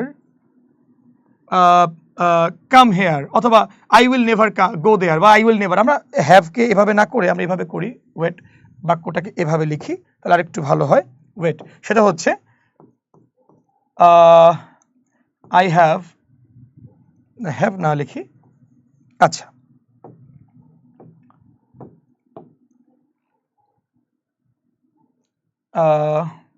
আচ্ছা হ্যাভ লেখো, সমস্যা নেই। আমি চাচ্ছিলাম একটু কঠিন করে বুঝালে পরে ভালো, দেখ হোয়াট এভার লেখো। আই হ্যাভ নেভার গন দেয়ার। দেখো তো বাক্যটা ঠিক আছে কিনা। আই হ্যাভ নেভার গন দেয়ার, দেখো আগে সাবজেক্ট আসছে আই, অক্সিলারি ভার্ব আসছে কি বলো হ্যাভ, নেগেটিভ অ্যাডভার্ব কি আসছে বলো নেভার, গন হচ্ছে মেইন ভার্ব, আর দেয়ার কি বলো এক্সটেনশন, এই তো। বাট এখান থেকে কথাটা খুব মনোযোগ দিয়ে কথাটা খেয়াল করো, এদিকে তাকাও। যখন কোনো বাক্য, মনোযোগ দাও, যখন কোনো বাক্য, খেয়াল করো, যখন কোনো বাক্য নেগেটিভ অ্যাডভার্ব দ্বারা শুরু হবে, অর্থাৎ বাক্যের শুরুতে যদি নেগেটিভ অ্যাডভার্ব চলে আসে, এখানে বাক্যের শুরুতে কি আসছে বলো সাবজেক্ট, এই নেগেটিভ অ্যাডভার্বটা বাক্যের মাঝে আসছে, নেভার হচ্ছে নেগেটিভ অ্যাডভার্ব। স্যার নেগেটিভ অ্যাডভার্বগুলো কি বলে দিচ্ছি, যে নেভার হতে পারে, নট হতে পারে, রেয়ারলি হতে পারে, স্ক্যার্সলি হতে পারে, সেলডম হতে পারে, নো সুনার হতে পারে। ওকে, এরকম অনেক নেগেটিভ অ্যাডভার্ব আছে, আমরা অনেক কিছু লিখে দিব, যাক হোয়াট এভার। এখানে দেখতে পাচ্ছি নেগেটিভ অ্যাডভার্বটা বাক্যের মাঝে। যদি নেগেটিভ অ্যাডভার্বটা বাক্যের শুরুতে আসে, মনে রাখবা যখন নেভার দ্বারা বাক্যটা স্টার্ট হবে, নেভার দ্বারা বাক্যটা স্টার্ট হলে এই বাক্যটা হয়ে যাবে ইনভার্সন। বলো কি হয়ে যাবে, ইনভার্সন। তখন জায়গার পরিবর্তন ঘটবে, কি পড়বে, এই সাবজেক্ট চলে যাবে পরে, আর এই যে অক্সিলিয়ারি ভার্ব এটা চলে আসবে আগে। অর্থাৎ নেগেটিভ অ্যাডভার্ব দ্বারা যদি কোনো বাক্য শুরু হয়, সেই বাক্যের সাবজেক্ট চলে যায় পরে, আর অক্সিলিয়ারি ভার্ব চলে আসে আগে। এই যে জায়গার পরিবর্তনটা হয়, এই পরিবর্তনটা কি বলা হয়, কি বলো ইনভার্সন। দেখো এখন তোমাদের সহজ করে মনে কিভাবে রাখবা, তাই তো এখন আমি শর্টকাট দিচ্ছি, মনে রাখবা। যারা ইনভার্সন বুঝলা, যে নেগেটিভ অ্যাডভার্ব দ্বারা বাক্য শুরু হয়, মনে রাখবা নেগেটিভ অ্যাডভার্ব দ্বারা বাক্য শুরু হলে ওই বাক্যটা বসবে হচ্ছে নাসমি স্টাইলে, নাসমি, NASME, নাসমি। স্যার নাসমি বলতে আপনি কি বুঝাচ্ছেন, চলো বুঝি। এনে হয় হলো নেগেটিভ অ্যাডভার্ব, যেটা আমরা এইমাত্র বললাম, এতে হয় হলো অক্সিলিয়ারি ভার্ব, SA হয় হলো সাবজেক্ট, MA যদি আমরা বলি মেইন ভার্ব, ইতে আমরা বলি হচ্ছে এক্সটেনশন। এই স্ট্রাকচারে বাক্যটা বসবে, অর্থাৎ নাসমি বললে মনে থাকবে হলে বসে, নাসমির এনে হয় নেগেটিভ অ্যাডভার্ব, নাসমির এতে হয় অক্সিলিয়ারি ভার্ব, নাসমির এসে হয় সাবজেক্ট, নাসমির এনে হয় হচ্ছে কি বলো মেইন ভার্ব, নাসমির ইতে হয় কি বলো এক্সটেনশন। অর্থাৎ যদি কোনো বাক্য নেগেটিভ অ্যাডভার্ব দ্বারা শুরু হয়, ওই বাক্যের আগে হয় অক্সিলিয়ারি, পরে হয় সাবজেক্ট, এবং বাক্যের শেষে কিন্তু অবশ্যই ফুল স্টপ হয়, প্রশ্নবোধক না। এখন তোমার একটা মনে প্রশ্ন আসে, স্যার তাহলে I have never gone there বাক্যটাকে ইনভার্সন করেন তো, কি হবে, হবে হচ্ছে নেভার, আগে নেভারটা চলে আসবে, নেভারের পরে আই হ্যাভ হবে না হ্যাভ আই হবে, বলো বাচ্চারা, নেভার হ্যাভ আই কি হবে বলো, গন দেয়ার। এখন তোমার আরেকটা কোশ্চেন মনের মধ্যে আছে, সেটা কি জানো, বলো sir I have never gone there, আমি কখনো সেখানে যাই নাই, বাংলা অর্থ বুঝলাম, never have I gone there এই বাক্যের মধ্যে কোনো পরিবর্তন আসছে কিনা, ইয়েস এসেছে, সেটা হচ্ছে আই হ্যাভ নেভার গন দেয়ার এর অর্থ হচ্ছে আমি সেখানে কখনো যাইনি, আর নেভার হ্যাভ আই গন দেয়ার এর অর্থ হচ্ছে আমি কখনোই সেখানে যাইনি। অর্থাৎ কোনো বাক্যকে ইনভার্সন করতে হয় এই কারণে, কোনো কথাকে অতিরিক্ত গুরুত্ব দিয়ে বোঝাতে গেলে, কোনো কথাকে এমফেসাইজ করে বোঝাতে গেলে, আরো বেশি ইম্পর্টেন্স দিতে গেলে আমরা ইনভার্সনটা করি। এই ঘটনাটা ঘটেছে হচ্ছে এখানে, বাচ্চারা খেয়াল করো, এই যে খেয়াল করো, নেভার অ্যাগেইন, এবার বাক্যটা ধরো, দেখো তো কি বলেছি, নেভার অ্যাগেইন। দেখো নেভার অ্যাগেইন দ্বারা তুমি যখন বাক্যটা শুরু করে ফেলেছো, এজন্য তুমি আর আই হ্যাভ কাম বলতে পারবে না, বলবে কি বলো হ্যাভ আই কাম। এই হ্যাভ আই কামটা হচ্ছে কেন বলো, ইনভার্সন হওয়ার কারণে। বলো কার কারণে, ইনভার্সন, কারণ নেভার অ্যাগেইন দ্বারা শুরু হচ্ছে, এজন্য হ্যাভ আই কাম হয়েছে, আই হ্যাভ কাম কিন্তু হয় নাই। তোমরা এই যে এতক্ষণ ধরে আমার বকবকানি শুনলা, লাভটা হলো কি, লাভ হচ্ছে যদি পরীক্ষায় দেওয়া হতো I have come here for the last time, বাক্যটাকে নেগেটিভ করো, তুমি কি করতা, যে never again I have come here, দেখো ভুল হয়ে যেত, never again I have come here না, হবে কি বলো হ্যাভ আই কাম হেয়ার। তোমাদের একটা মজার কথা তোমাদেরকে বলি, দেখো খুব ভালো লাগবে, সেটা হচ্ছে এই বাক্যটা কিন্তু আমরা পড়িনি এমন কেউ নেই, সেটা কি, no sooner had I reached the station, খেয়াল করো, then the train left, then the train কি আছে left, no sooner had I reached the station then the train left, যেই মাত্র স্টেশনে পৌঁছলো ট্রেনটি ছেড়ে দিল। এই বাক্যটা আমরা পড়ি, জাতীয় বাক্য, ন্যাশনাল একটা বাক্য, তাই না, সবাই পড়েছি আমরা, ইংলিশ যারা পড়াই বা পড়ি ইত্যাদি। তুমি কখনো খেয়াল করেছো স্যার had I reached বলেছে, I had reached বলেনি, স্যার আগে সাবজেক্ট না আগে অক্সিলারি কেন আসলো? এবার যারা আমার কথাগুলো শুনেছো তারা কিন্তু অলরেডি বুঝতে পেরে গেছো, স্যার শুরু হচ্ছে নো সুনার দ্বারা, ইটস ইস অ্যান্ড কি বলো নেগেটিভ অ্যাডভার্ব, ইস আ নেগেটিভ অ্যাডভার্ব। সো যেহেতু নেগেটিভ অ্যাডভার্ব দ্বারা বাক্য স্টার্ট হচ্ছে, আমাকে অবশ্যই একটা জায়গার পরিবর্তন ঘটাতে হবে, একটা এক্সচেঞ্জ আমাকে করতে হবে বাক্যের মধ্যে। তা হলো আগে হলো নেগেটিভ অ্যাডভার্ব হলে আগে হলো অক্সিলিয়ারি ভার্ব, এরপরে কি বলো সাবজেক্ট, অর্থাৎ নাসমি। কি বললাম মনে আছে তোমাদের কথাটা? বলো নাসমি। এই যে এন হচ্ছে নেগেটিভ অ্যাডভার্ব, এ হচ্ছে হ্যাড মানে অক্সিলিয়ারি ভার্ব, এস হচ্ছে আই সাবজেক্ট, এম হচ্ছে রিস্ট মেইন ভার্ব, আর এই যে এক্সটেনশন দা স্টেশন, এটা হচ্ছে স্টেশন হচ্ছে এক্সটেনশন। কি বুঝতে পেরেছি? অর্থাৎ তুমি আজকে বুঝে গেলা যে নো সুনারের পরে কেন আমরা হ্যাড আই রিস্ট বলি, কেন আমরা আই হ্যাড রিস্ট বলি না, বুঝে গেলা। তবে এই বাক্যটাকে তুমি ইনভার্সন ছাড়াও করতে পারো। কিভাবে বলো তো? তখন আই হ্যাডকে আগে বলবে, I had no sooner reached the station then the train left. তুমি তাও বলতে পারবে, কারণ তখন নো সুনারকে বাক্যের মাঝে এনেছো, আর কোনো ইনভার্সন নেই, আগে সাবজেক্ট এরপরে অক্সিলিয়ারি ভার্ব, কারণ মাঝে এসছে তাই। যদি নো সুনারকে বাক্যের শুরুতে আনতে তখন কিন্তু আই হ্যাড হতো না, হতো কি বলো হ্যাড আই। একটু আমাকে কমেন্টসে জানাও তোমরা আমার কথা বুঝতে পারছো কিনা। ইয়েস প্লিজ একটু জানাও আমাকে যে স্যার এটা কঠিন হলেও তুমি বুঝতে পেরেছো কিনা। হ্যাঁ কঠিন, এটা আমিও মানছি, তোমাকে বোঝানোর জন্য একটু কঠিন হয়ে যাচ্ছে, বাট দ্যাট বুঝতে পেরেছো কিনা যে কেন নো সুনার বললে হ্যাড আই বলি, আই হ্যাড বলি না, কেন নেভার অ্যাগেইনের ক্ষেত্রে আমরা কেন হচ্ছে অক্সিলিয়ারি ভার্বটা আমরা আগে আনলাম, হ্যাভ আই কেন বললাম, আই হ্যাভ কেন বললাম না। আশা করি বুঝতে পেরে গেছো। তাহলে কথাটা হচ্ছে ফর দ্য লাস্ট টাইম যখন বাক্যে থাকবে, আমি আগে নেভার অ্যাগেইন বলার কারণে আগে হচ্ছে অক্সিলিয়ারি ভার্ব, এরপরে সাবজেক্ট, এরপরে কি বলো মেইন ভার্ব। কারণ কি? নাসমি। এইটা ছোট করে লিখে রাখো এখানে, নাসমি। এই নাসমির জন্য আমরা আগে হচ্ছে অক্সিলিয়ারি ভার্বটা বসিয়েছি। এবার চলো আমরা পরবর্তী স্লাইডে চলে যাচ্ছি। নাইস, অনেক সুন্দর, এখানে অনেক কিছু শেখার আছে। আচ্ছা একটু বলো তো, আমি যে তোমাদের পড়াচ্ছি শর্টকাটও তো পড়াতে পারতাম, একদম কি বলতাম, আসেন এক ক্লাসে আপনি অ্যাফার্মেটিভ নেগেটিভের একদম হাফেজ হয়ে যান, মাত্র 10 মিনিটে তুড়ি করে তোমাকে শেষ করে দিব। স্যার এই তুড়ির মধ্যে শেষ করলে, তুড়ির মধ্যে আবার ভুলে যেতাম, তুড়ের মধ্যে শেষ করলে এ প্লাস পেতে কিন্তু তোমার জানার তেমন কিছু একটা হতো না, কিন্তু বেসিক তোমার কিন্তু ক্লিয়ার হতো না, তুমি কিন্তু অনেক বেশি জানতে পারতে না, অ্যাডভান্স লেভেল তোমাকে জানা হতো না। এই যে কথাগুলো বিস্তারিত বলছি, তোমার বেসিক থেকে একদম অ্যাডভান্স সবই কিন্তু তোমার হয়ে যাচ্ছে। সো প্লিজ একটু সময় দাও, সময়টাকে ইউজ করো, নট ওয়েস্ট, ইনভেস্ট করো, তোমার লাভ হচ্ছে। কথাকে বুঝতে পেরেছো? আমি আবারও বলছি, আমি তোমাদের অফলাইনে বা অন ক্যাম্পাসে অর্থাৎ সিদ্ধেশ্বরী খন্দকার গলিতে তোমাদের হচ্ছে এই ক্লাস বইঘরের গলিতে এই ক্লাসগুলো তোমাদেরকে আমি আবারও নিব, আরো বিস্তারিত পড়াবো। প্লিজ তোমরা যারা আমাদের আশেপাশে থাকো তারা অবশ্যই অফলাইনে তোমরা যোগাযোগ করো, সেখানে ইনশাল্লাহ আমরা আরো ভালো করে, আরো চমৎকার করে, আরো বুঝিয়ে পড়ানোর ইনশাল্লাহ আমরা আপ্রাণ চেষ্টা করব। চলো, সেটা হচ্ছে যে স্যার এভরি হলে কি কথা, এদিকে তাকাও। স্যার এভরি হলে দুই ভাবে হতে পারে, সেটা কি? মনোযোগ দাও, মনোযোগ দাও, মনোযোগ দাও। স্যার এভরি এর পরে হ্যাভ ভার্ব হতে পারে। স্যার হ্যাভ ভার্ব কি? হ্যাভ, হ্যাজ, হ্যাড, ওকে, এটা হতে পারে।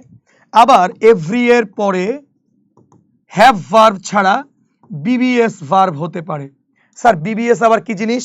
স্যার বিবিএস কে আমি কেন বলেছি খেয়াল করো, বিবিএস মানে হচ্ছে বাদ, এই বিতে হচ্ছে বাকি, এই এসে হচ্ছে কি বলো সব। তাহলে বিবিএস মানে কি বলো? বাদ বাকি সব ভার্ব। সহজে বাদ বাকি সব ভার্ব মানে কি? হ্যাভ ভার্ব ছাড়া যত ভার্ব পৃথিবীতে আছে, অ্যাম, ইজ, আর, ওয়াজ, ওয়্যার, যত ভার্ব আছে হ্যাভ ভার্ব ছাড়া। এজন্য আমি এত ভার্ব তো লেখার সময় নেই, তোমারও পড়ার সময় নেই, অ্যাম, ইজ, আর, ওয়াজ, ওয়্যার কত লিখবা? বিবিএস বললে শেষ। বিবিএস মানে কি বলো? বাদ বাকি সব, অর্থাৎ হ্যাভ ভার্ব ছাড়া যত বাকি সব ভার্ব আছে। তাহলে বলো যে এভরি এর সাথে হ্যাভ ভার্ব আসলে আমি একভাবে নেগেটিভ করব, আবার এভরি এর সাথে অন্য ভার্ব আসলে আমি একভাবে নেগেটিভ করব। এবার চলো আগে দেখবো হ্যাভ ভার্ব আসলে আমরা কি করব। স্যার মনে রাখবা, এভরি এর সাথে যখন তুমি হ্যাভ, হ্যাজ, হ্যাড যখন মূল ভার্বের কাজ করবে, অর্থাৎ হ্যাভ ভার্ব যখন থাকবে এক কথা, তখন তুমি শুরু করবে দেয়ার ইজ অথবা ওয়াজ দিয়ে। স্যার ইজ কখন, ওয়াজ কখন? আগে দেখবে অ্যাফার্মেটিভ বাক্যটা কি প্রেজেন্টে আছে নাকি পাস্টে আছে। প্রেজেন্ট হলে ইজ, পাস্ট হলে কি বলো? ওয়াজ। That's it. তাহলে দেয়ার দ্বারা শুরু করবে, ইজ বা ওয়াজ বলবে, এরপরে কি নো বলবে, অবশ্যই নো বলতেই হবে তোমাকে। এরপরে হচ্ছে কি নাউন বলবে, এরপরে উইদাউট, এরপরে বাকি অংশ। তো কি বললাম? দেয়ার ইজ অথবা was, no plus noun plus without plus বাকি অংশ। চলো দেখে আসি। যেমন every girl has a soft heart. Nice. Every এর পরে এখানে বাক্যের ভার্বকে বলো হ্যাজ। হ্যাজ মানে কোন ভার্ব? এই যে হ্যাভ ভার্ব, মেইন ভার্বের কাজ করছে। হ্যাজ ছাড়া আর কোনো বাক্যে ভার্ব নাই কিন্তু। যদি আমরা বলতাম হ্যাজ ডান, হ্যাভ গান, তাহলে হ্যাভ হচ্ছে অক্সিলিয়ারি হয়ে যেত। হ্যাজ এখানে একা, তার মানে হ্যাজ হচ্ছে মেইন ভার্ব। যদি এভরি এর পরে হ্যাভ ভার্ব মেইন ভার্বের কাজ করে, আমরা কি করব? দেয়ার এর পরে যেহেতু হ্যাজ প্রেজেন্ট আমরা ইজ নিয়েছি, ওয়াজ না। যদি বলতাম হ্যাড, হ্যাড থাকলে আমরা নিতাম ওয়াজ, যদি হ্যাজ প্রেজেন্ট তারপরে কি বলছি ইজ, তাহলে হচ্ছে দেয়ার ইজ নো গার্ল, এই যে গার্ল কথাটা আছে, every girl, there is no girl. এবারে বলো এখানে বলবো কি, বলো উইদাউট, এই যে আমরা নিয়ে আসলাম উইদাউট, উইদাউটের পরে বাকি অংশ কি আছে, আ সফট হার্ট, এই যে আ সফট হার্ট, তাহলে কি বলবো, there is no girl without a soft heart. অর্থাৎ এভরি এর সাথে যখন হ্যাভ ভার্ব থাকে আমি দেয়ার ইজ অথবা দেয়ার ওয়াজ, এরপরে নাউন, এরপরে উইদাউট, বাকি অংশ। কিন্তু স্যার এভরি এর পরে যদি হ্যাভ, হ্যাজ, হ্যাড মূল ভার্ব না হয়, অর্থাৎ অন্য কোনো ভার্ব, যেমন ধরো বলা হলো এভরি টিচার উইশেস, দেখো good for the students, wish, তাহলে বলো উইশ কি হ্যাভ ভার্ব না, হ্যাভ হ্যাজ হ্যাড না, হ্যাভ ভার্ব না। এবার আমি কি করব, কিচ্ছু না, যারা আগেরটা বুঝতে পেরেছো তারা এটাও বুঝতে পারছো, সেটা কি বলতো, আগে দেয়ার ইজ অথবা দেয়ার ওয়াজ, এরপরে নো এর পরে হচ্ছে নাউন, কিন্তু এবার ছোট্ট একটা পরিবর্তন, তা হলো আগে ছিল উইদাউট, এবার করবা কি বলো বাট। এই যে ছোট্ট পরিবর্তনটা এইটুকু মনে রাখবা হলে বসে, যে এভরি এর পরে হ্যাভ ভার্ব হলে উইদাউট, আর এভরি এর পরে হ্যাভ ভার্ব ছাড়া বিবিএস ভার্ব হলে হবে কি বলো বাট। এবার চলো তো কি বললাম আমরা, যেহেতু every teacher wishes good for the students, আমরা কি বলবো, there is no teacher but wishes good for the students. তাহলে আমরা কি বলবো, দেয়ার এর পরে ইজ, আমরা ইজ কেন বলছি, উইশেস প্রেজেন্ট তাই, নো এর পরে টিচার নাউনটা নিয়ে আসলাম যেহেতু টিচার নাউন ছিল, এরপরে বাট, বাটের পরে যা আছে তাই, একদম যেটুকু বাকি ছিল wishes good for the students. বাচ্চারা যারা আমার ক্লাসগুলো করছো, এখন দেখো বেসিক কোথায় কোথায় লাগে, অ্যাডভান্সড পড়া কোথায় কোথায় লাগে, এই বাক্যে একটা বাট ব্যবহৃত হচ্ছে না বলো তো, এই বাক্যে একটা বাট ব্যবহার হচ্ছে কিনা, হ্যাঁ হচ্ছে। এইবার আমাদের প্রথম কথাটা একটু ব্যবহার করো, এই বাক্যে বাট ব্যবহৃত হয়ে বলো তো বাক্যটা কি সিম্পল নাকি কমপ্লেক্স নাকি কম্পাউন্ড, একটু আমাকে কমেন্টসে জানাও প্লিজ, আমি জানতে চাচ্ছি। এই যে there is no teacher but wishes good for the students, এই বাক্যটা কি সিম্পল, কমপ্লেক্স নাকি কম্পাউন্ড, এবং এখানে বাটের অর্থটা কি, দেখো আমি বলে দিচ্ছি, এই বাক্যটায় বাট থাকলেও এই বাক্যটি হলো complex sentence, not compound sentence. কেন বলো তো, এখানে বাটের অর্থ হচ্ছে যে, না, কেন, এখানে বাটকে হচ্ছে আমরা হু, ডাজ নট দ্বারা হচ্ছে রিপ্লেস করতে পারি। স্যার কিভাবে বলে দিচ্ছি, there is no teacher who does not wishes, wish তখন তো উইশেস হবে না, there is no teacher who does not wish, who does not wish for the students. তাহলে আমরা এখানে বাটকে হু ডাজ নট দ্বারা রিপ্লেস করতে পারছি, তার মানে বাট হলো রিলেটিভ প্রোনাউন। মনে আছে একটু আগের কথা, ওই যে প্রথম স্লাইডে পরে বললাম, বাট হলো রিলেটিভ প্রোনাউন, এবং এখানে বাট যুক্ত বাক্যটা নট কম্পাউন্ড, নট সিম্পল, কি হবে বলো কমপ্লেক্স। এখন তোমরা দেখো, একটু আগে যারা একটু মনে মনে ভাবছিলা স্যার রুল তো পড়াচ্ছেন, এত বিস্তারিত পড়ার দরকার কি, বুঝতে হবে দরকারটা কি, এই যে দরকার এখানে চলে আসলো। অর্থাৎ তুমি যখন অ্যাডভান্সড লেভেলে শিখবা স্যার, কোনো শেখা কখনোই অহেতুক অথবা অযথা হয় না, ল্যাভিশ কখনো যায় না, তোমাকে শিখতে হবে, এটা দেখবা লাইফে কোথাও না কোথাও তোমার কাজে লেগে গেছে। এই কথা বারবার আমি আমার অফলাইন ক্লাসে বলি বা অন ক্যাম্পাসে বলি, যে হচ্ছে তোমরা যারা শিখতে এসেছো বিস্তারিত পড়ো স্যার প্লিজ প্লিজ। পৃথিবীটা বর্তমানে এখন প্রচন্ড কম্পিটিশন চলছে স্যার, পড়াশোনাতে যে পরিমাণ কম্পিটিশন, অল্প অল্প জেনে সে আগের মতো তুমি আর ভালো করতে পারবে না স্যার। তোমার সামনে অনেক বড় বড় চ্যালেঞ্জ, মেডিকেল অ্যাডমিশন আছে, তোমার সামনে ইঞ্জিনিয়ারিং অ্যাডমিশন আছে, তোমার সামনে এইচএসসি পরীক্ষা, এসএসসি পরীক্ষা, অনেক বড় বড় পরীক্ষা তোমার সামনে আছে। এখন থেকে নিজেকে হচ্ছে তুমি প্রিপেয়ার করার জায়গা, তোমার অ্যাডভান্স লেভেলে প্রিপেয়ার করার জায়গা, সো দ্যাট এই যে দেখো এখানে তুমি কথাটা শিখলা কিভাবে, জানলা কিভাবে, ওই যে প্রথম যে কথাটা বলে এসেছি আমরা, ওইখানে একটু টেনে, যারা এটা বুঝলে না আমার দিকে তাকাও, যারা আমার এই কথাটা বুঝলে না তারা আমার এই ভিডিওটা বা আমার লেকচারটা একটু পিছনে টানো, একটু একটু পিছনে যাও, একটু গিয়ে একটু দেখো, আমি বাটের ব্যাখ্যা একটুকে দিয়ে এসেছি, ওখানে কিন্তু বাটের ব্যাখ্যাটা দেয়া আছে। তো চলো তাহলে যে কথাটা বলছিলাম, এভরি এর পরে হ্যাভ হ্যাজ হ্যাড মূল ভার্ব হলে আমরা উইদাউট ব্যবহার করব, আর এভরি এর পরে হ্যাভ হ্যাজ হ্যাড যদি মূল ভার্ব ব্যবহৃত না হয় বা অন্য কোনো ভার্ব হয়, আমরা হচ্ছে তখন দেয়ার ইজ অথবা দেয়ার ওয়াজ, নো প্লাস নাউন, এরপরে বাট দ্বারা পুরো বাক্যটা পরিপূর্ণ করব। এবারে চলো নাইস, ওয়াও, আমরা এবার দেখব টু টু এরকম বাক্য থাকলে কিভাবে নেগেটিভ করব। আচ্ছা একটু বলো, তোমাদের কঠিন লাগছে বা তোমরা দেখি মানে বিরক্তি বোধ হচ্ছে, তোমরা কি এক্সহস্টেড হচ্ছ, লাইক দিস স্যার এত বিস্তারিত কেন পড়াচ্ছেন। আমি জানি না যে তোমরা কি ফিল করছো, বাট আমার মনে হচ্ছে, আমি বরাবরই কথাটা ক্লাসের মধ্যে বলছি, প্রতিটা ক্লাসেই আমি বলছি যে স্যার কিছু কথা না বললে পারা যায় না, হয় না, না বললে ক্লাসের সৌন্দর্য থাকে না, ক্লাসের যে বিউটি এটা থাকে না, নষ্ট হয়ে যায়। এজন্য আমি একটু বিস্তারিত কিছু কথা বলছি, অর্থাৎ তুমি কিভাবে বেসিকটাকে থেকে অ্যাডভান্সে যাবা এই কথাগুলো বলছি। প্লিজ কষ্ট হলেও, সময় নষ্ট হলেও শোনো, এটা সময় নষ্ট নয় বরং সময় ইনভেস্ট। চলো কি বলছি, টু টু এই কথাটা কেন বললাম জানো স্যার? টু এবং টু দেখো মাত্র একটা ও এর পার্থক্য, বাট শুধু একটা ও না, আকাশ পাতাল পার্থক্য। এখানে টু এটা হচ্ছে অ্যাডভার্ব, মনে রাখবা। এই টু এর টু কি বলো? অ্যাডভার্ব। আর এই যে টু এটা হচ্ছে ইনফিনিটিভ মার্কার। আবারও বলো, কি বলো তো? Infinitive marker. দেখেছো কত পার্থক্য? এই টু হচ্ছে অ্যাডভার্ব আর এই টু হচ্ছে ইনফিনিটিভ মার্কার। কত পার্থক্য! তুমি মনে করো কি স্যার একটা তো মাত্র ওই পার্থক্য? না, একটা ও না, ও বহুত কিছু পার্থক্য। সো টু হচ্ছে অ্যাডভার্ব আর টু কি বলো? Infinitive marker. এখন আসো, টু টু যুক্ত বাক্যকে যদি আমি নেগেটিভ করতে চাই কি করব? আমি টু এর পরিবর্তে লিখবো সো, টু এর পরিবর্তে লিখবো দ্যাট, অর্থাৎ সো দ্যাট। ক্লিয়ার না? ক্লিয়ার না? So that. এরপরে কি করব? এরপরে সাবজেক্ট করব, দেখব এই বাক্যটা হচ্ছে প্রেজেন্টে আছে নাকি পাস্টে আছে। প্রেজেন্টে হলে ক্যান নট আর পাস্টে হলে কুড নট। আবারও বলছি, প্রেজেন্টে হলে ক্যানট আর পাস্টে হলে কি বলো? Could not. এরপরে ভার্বের কি বলো? Base form. স্যার এটা কি মে নট বা মাইট নট দ্বারা করা যাবে না? হ্যাঁ যাবে। ক্যান, কুড, মে, মাইট চারটা দিয়ে করা যায়। সো জাস্ট এখন পরীক্ষার আগে আমি এতগুলো বিস্তারিত ব্যাখ্যা দিচ্ছি না, জাস্ট আমি কথার কথা বলছি যে সো দ্যাট এর পরে সাবজেক্ট প্লাস ক্যান নট অথবা কুড নট টেন্স ভেদে। তবে ওই যে কথা, ক্যানট কে একসাথে লিখবে, আলাদা লিখবে না, আর কুড নট কে অবশ্যই স্পেস দিয়ে লিখবে। ভার্বের কি বলো? Base form. চলো শুরু করি আমরা। The problem was too hard for me to solve. Okay, too too okay, ব্যাস পেয়ে গেল তো, কোনো টেনশন নাই। আমার মাথায় কি আসবে? So that. Too too so that. বলো টু টু কি হবে? So that. তাহলে হবে কি বলো? The problem was so hard that. এখন বলো সো হার্ড দ্যাট, আই তো সাবজেক্ট আছে, এবার বলো ক্যান নাকি কুড? দেখো ওয়াজ আছে, ওয়াজ পাস্ট, তো পাস্ট থাকার কারণে আর ক্যান হবে না, হবে কি বলো? Could not solve it. Solving না, সলভ, কারণ কুড হচ্ছে একটা মডেল অক্সিলিয়ারি, তারপরে ভার্বের কি বসে বলো? Base form. এর জন্য আমরা সলভিং বলবো না, বলবো কি বলো? সলভ। তাহলে হবে কি? The problem was so hard that I could not solve it. তাহলে আবারও বলছি, টু টু থাকলে সো দ্যাট দ্বারা বাক্যটাকে নেগেটিভ করব এবং তারপরে ক্যান নট, কুড নট এবং হচ্ছে ভার্বের কি বলো? Base form. বুঝতে পেরে গেছি? চলো এরপরে যে কথাটা আমরা বলছিলাম, দেখবো অ্যাজ সুন অ্যাজ। স্যার এটা থাকলে কি করব? অ্যাজ সুন অ্যাজ, কিচ্ছু না, একটু যেটা পড়িয়ে তোমাদের এসেছে সেটা কি বলতো? অ্যাজ সুন অ্যাজ থাকলে আমরা নো সুনার দ্বারা স্টার্ট করব। No sooner. আবার বলছি no sooner. Sir no sooner আমরা কোথায় শিখেছিলাম একটু আগে?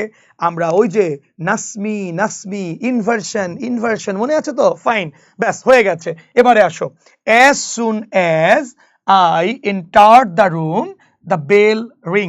আচ্ছা এখানে ভুল আছে, দা রিং হবে না, হবে র্যাং। কথা কি বুঝতে পেরেছো? কজ যেহেতু এখানে পাস্ট এখানেও পাস্ট হবে, রাইট? আসো, as soon as I entered the room the bell rang. বুঝতে পেরেছো? আচ্ছা এবারে আসো স্যার, এখন এই বাক্যটাকে যদি আমি নেগেটিভ করতে চাই কি দ্বারা করতে হবে বলো? No sooner. এবারে আসো, নো সুনার। এবার বলো আই হ্যাড এন্টার্ড না হ্যাড আই এন্টার্ড? বলো তো, আই হ্যাড এন্টার্ড না, হবে কি হ্যাড আই এন্টার্ড? কেন হ্যাড আই এন্টার্ড? তার ব্যাখ্যা একটু দিয়ে এসেছি। নো সুনার নেগেটিভ অ্যাডভার্ব, এটার কারণে আগে হবে অক্সিলিয়ারি ভার্ব, পরে হবে কি বলো? সাবজেক্ট। এই যে বেসিক তুমি পড়ার ফলাফল দেখো বারবার তুমি পাচ্ছ, অ্যাডভান্সড লেভেল জানার ফলাফল তুমি বারবার পাচ্ছ। সুতরাং অ্যাডভান্সড বেসিক সবই তোমাকে পড়তে হবে। তাহলে যেটা বলছিলাম, no sooner had I enter the room then, not then the bell কি হবে বলো? র্যাং। আমি কি বুঝাতে পেরেছি তোমাদেরকে? তার মানে হচ্ছে অ্যাজ সুন অ্যাজ থাকলে নো সুনার দ্বারা করব, তবে নো সুনার হলে পরবর্তী স্ট্রাকচার কেমন তা দিয়ে দিয়েছে। আগে সাবজেক্ট, আগে হ্যাড, সাবজেক্ট, ভার্বের পাস্ট পার্টিসিপল, এরপরে দেন, এরপরে কি বলো? বাকি অংশ। আই থিঙ্ক তোমরা অ্যাজ সুন অ্যাজটা বুঝতে পেরেছো। এরপরে আসো স্যার মজা, সুপারলেটিভ ডিগ্রি। যদি সুপারলেটিভ ডিগ্রি যদি বাক্য হয় আমি কিভাবে নেগেটিভ করব? সুপারলেটিভ কি? সুপারলেটিভ ডিগ্রি হচ্ছে যখন দুই নয় বরং দুইয়ের অধিকের মধ্যে কোনো কম্পেয়ার করা হয়, সবার মধ্যে ভালো, সবার মধ্যে খারাপ, সকলের মধ্যে যখন কম্প্যারিজন করা হয় সেক্ষেত্রে আমরা বলবো সুপারলেটিভ ডিগ্রি। এই ডিগ্রিযুক্ত বাক্যকে নেগেটিভ কিভাবে করব সেটা হচ্ছে নো আদার। ভালো করে খেয়াল করো, নো আদার শুরু করবো কি দ্বারা? যেমন ধরো she is the nicest girl, nicest, exactly nicest, superlative degree. She is the nicest girl in the village, সে গ্রামের সবচেয়ে ভালো মেয়ে। তাহলে খেয়াল করো নাইসেস্ট সুপারলেটিভ আছে তাই তো, নেগেটিভ করব কি দ্বারা বলো? আগে আমরা করব নো আদার। কি দ্বারা শুরু করব বলো? No other. এরপরে সুপারলেটিভের পরবর্তী অংশ দেখো, এই যে নো আদার করেছি, সুপারলেটিভের পরবর্তী অংশ মানে গার্ল ইন দ্য ভিলেজ নিয়ে আসবো। নো আদারের পরে গার্ল ইন দ্য ভিলেজ নিয়ে এসেছি। এরপরে কি বলেছে ভার্ব, ভার্ব ছিল কি বলো ইজ, এই যে আমরা ইজটাকে নিয়ে এসেছি। এরপরে বলেছে অ্যাজ, এই যে আমরা অ্যাজ এনেছি। এবার পজিটিভ ফর্ম, এই যে তোমরা সুপারলেটিভ বলবা নাইসেস্ট, এই নাইসেস্টের পজিটিভ অর্থাৎ পজিটিভ ফর্ম তোমাকে ব্যবহার করতে হবে। তাহলে বলো নাইসেস্টের পজিটিভ কি বলো নাইস, বুঝতে পেরেছি। টলেস্ট এর পজিটিভ কি বলো টল। হাইয়েস্ট কি হবে বলো হাই। ওর্স্ট কি হবে বলো ব্যাড, বুঝতে পেরেছি। অর্থাৎ এখানে যে তোমার সুপারলেটিভ থাকবে তার তুমি পজিটিভ ব্যবহার করবা, এরপর আরেকটা অ্যাজ ব্যবহার করবা, এরপরে সাবজেক্ট, এই যে প্রথমে সাবজেক্ট ছিল শি, এই বেটা সবার, এই যে শি আসবে কি বলো সবার লাস্টে চলে আসবে। তাহলে কি বললাম, যখন সুপারলেটিভ ডিগ্রিযুক্ত বাক্যকে নেগেটিভ করতে চাইবো, আগে নো আদার, এরপরে সুপারলেটিভের পরবর্তী অংশ, এরপরে ভার্ব, এরপরে অ্যাজ, এর মাঝে পজিটিভ ডিগ্রি, পরবর্তীতে অ্যাজ, পরবর্তীতে কি বলো সাবজেক্ট। দেখো সব দেয়া রয়েছে। আমার এই যে লেকচারটা একটু পজ করে বুঝে বুঝে করার ট্রাই করো, দেখবা আল্লাহর রহমতে তুমি অবশ্যই ভালো করে বুঝতে পারবে। চলো, বাট যখন তুমি দেখবা এটা ড্যান যুক্ত যদি কোনো কম্পারেটিভ থাকে, এবার সুপারলেটিভ না কি আসছে বলো কম্পারেটিভ, কি যুক্ত বলো দেন যুক্ত কম্পারেটিভ ডিগ্রি হলে কি করব, কোনো ব্যাপার না, শুরুতেই আমি দেনের পরবর্তী সাবজেক্ট লিখে ফেলবো। যেমন ধরো she is taller then I, তাহলে দেনের পরবর্তী সাবজেক্টটা কি বলো আই, শুধু আমি আই লিখে ফেলবো। ওকে, এরপরে কি করব আমি ভার্ব আনবো। গুড, এবারে বলো আই এর পরে কি ইজ হবে, নো, কি হয় বলো এম, মানে এখানে ছিল ইজ এখানে এম, কেন আই চাই এম কে তাই আমরা এম নিয়েছি, হি চেয়েছিল ইজ কে তাই ইজ লিখেছি, সহজ কথা। তাহলে সাবজেক্টের পরে ভার্ব, এরপরে নট, দেখো নট, এই যে আমরা দেখো নট নিয়ে এসেছি। এরপরে করব কি বলো সো, পজিটিভ ফর্ম অ্যাজ, তাই তো, এই যে সো। এবার বলো টলারের পজিটিভ কি বলো টল, এরপরে অ্যাজ। এরপরে বলেছে সবার শেষে হচ্ছে প্রথম যে সাবজেক্ট সবার শেষে চলে আসবে শি, তার মানে I am not so tall as কি বলো শি। তাহলে কি বুঝলাম আমরা, দেন যুক্ত কম্পারেটিভ ডিগ্রিকে যদি আমরা নেগেটিভ করতে চাই, আমরা আগে কম্পারেটিভের পরবর্তী যে সাবজেক্টটা রয়েছে দেনের পরবর্তী সাবজেক্ট সেটাকে লিখবো, এরপরে ভার্ব লিখবো, নট লিখবো, সো পজিটিভ ফর্ম অ্যাজ, এরপরে কি বলো সাবজেক্ট। বুঝতে পেরে গেছি। একটা মজা নিবা, একটা ভালো কথা শুনবে, ভালো লাগবে, শোনো। সেটা হচ্ছে একটা বেসিক কথা শোনো, সেটা হচ্ছে অ্যাজ অথবা অ্যাজ বা সো অথবা অ্যাজ, এই যে অ্যাজ পার্থক্যটা খেয়াল করো, মনে রাখবা এই যে লিখলাম প্রথম অ্যাজ বা সো এটা হচ্ছে অ্যাডভার্ব, প্রথম অ্যাজ বা সো কার কাজ করে বলো অ্যাডভার্ব, আর পরবর্তী যে অ্যাজ এটা কার কাজ করে বলো কনজাংশন। আবারও বলছি ইয়েস, এটা কনজাংশন। তাহলে বলো তো যে I am not so tall as she, এই সোটা কি, এই সোটা হচ্ছে অ্যাডভার্ব, এই অ্যাজটা কি, এই অ্যাজটা হচ্ছে কি বলো কনজাংশন। কি কথা কি বুঝতে পেরেছি? তাহলে দেখো আবার অ্যাজ টল অ্যাজ, প্রথম অ্যাজটা হচ্ছে অ্যাডভার্ব, পরের অ্যাজটা কি, এই যে একটু আগে যে বাক্যটা বললাম দেখো এই যে অ্যাজ, এই যে অ্যাজ নাইস অ্যাজ, প্রথম অ্যাজটা হচ্ছে অ্যাডভার্ব, পরের অ্যাজটা কি বলো কনজাংশন। স্যার কেন, এই বোঝার জন্য লম্বা সময় ক্লাস লাগবে স্যার, শর্ট ক্লাসে সম্ভব নয়, ওয়ান শটে সম্ভব নয়, এটা তোমরা অবশ্যই ইনশাল্লাহ যদি তোমরা অন ক্যাম্পাসে আসো তখন আমরা বুঝিয়ে দিব। এবারে আসো স্যার, নো কম্পারেটিভ ডিগ্রি আরো একভাবে হতে পারে, সেটা হচ্ছে দেন এনি আদার অথবা দেন মোস্ট আদার, এভাবে হতে পারে। কি বলেছি বলো তো স্যার, দেন এনি আদার অথবা কি বলো দেন মোস্ট আদার। যদি এমন যদি কোনো বাক্যযুক্ত অ্যাফার্মেটিভ সেন্টেন্স হয়, নেগেটিভ করবা কি দ্বারা, নো আদার দ্বারা। আবার বলছি কি দ্বারা বলো বাচ্চারা, নো আদার দ্বারা শুরু করব, এরপরে এই আদারের পরবর্তী অংশ লিখে ফেলবো, নো আদারের পরে আরো আদারের পরবর্তী অংশ লিখে ফেলবো, এরপরে হচ্ছে ভার্ব নিব, এরপরে হয় সো না হয় অ্যাজ, যে কোনো একটা ব্যবহার করলেই চলে, কোনো সমস্যা নেই, হয় সো না হয় অ্যাজ, এরপরে পজিটিভ ফর্ম, এরপরে অ্যাজ, এরপরে প্রথম সাবজেক্ট কি বললাম, she is taller than any other girl in the class. দেখো তো দেন এনি আদার, তাই না, দেন এনি আদার, আগেরটা ছিল কি বলো শুধু দেন, আগেরটা ছিল শুধু দেন, আর এবার কি বলো বাচ্চারা দেন এনি আদার, পার্থক্যটা বুঝতে পেরেছো? আগেরটা ছিল শুধু দেন, আর এবার কি বলো দেন এনি আদার, দেন মোস্ট আদার। ওকে ফাইন, শোনো দেন এনি আদার হলে আমরা আগে নো আদার লিখে ফেলবো, নো আদার কেমন, এরপরে এই যে পরবর্তী অংশ লিখে ফেলো গার্ল ইন দ্য ক্লাস লিখেছি, এরপরে সাবজেক্ট ভার্ব কই বলো ইজ, এরপরে অ্যাজ টল অ্যাজ অথবা সো টল অ্যাজ, এরপরে সাবজেক্ট কি আসবে শি। তবে এই ক্ষেত্রে একটা কথা বলে রাখি, মনোযোগ দাও মনোযোগ দাও, স্যার অ্যাজ টল অ্যাজ লিখবো নাকি হচ্ছে সো টল অ্যাজ লিখবো, এখানে একটা ছোট্ট পার্থক্য হচ্ছে, যদি তুমি অ্যাজ টল অ্যাজ লিখো এই বাক্যটা হবে হা বোধক বাক্য, মনে রাখবা বাক্যটা হচ্ছে হা বোধক। আর সো টল অ্যাজ বাক্যটা কি বলো, না বোধক। অর্থাৎ বাক্যের মধ্যে নেগেটিভ, অর্থাৎ নট থাকলে সো লেখা বেশি বেটার, আর নট না থাকলে অ্যাজ লেখাটা বেশি বেটার। এই আর কোনো পার্থক্য তেমন কিছু নাই। তাহলে কথা হচ্ছে she is taller than any other girl in the class. তাহলে কথা হচ্ছে নো আদার দ্বারা গার্ল ইন দ্য ক্লাস পরবর্তী অংশ ভার্ব অ্যাজ অথবা সো, টল এরপরে অ্যাজ, এরপরে কি বলো শি।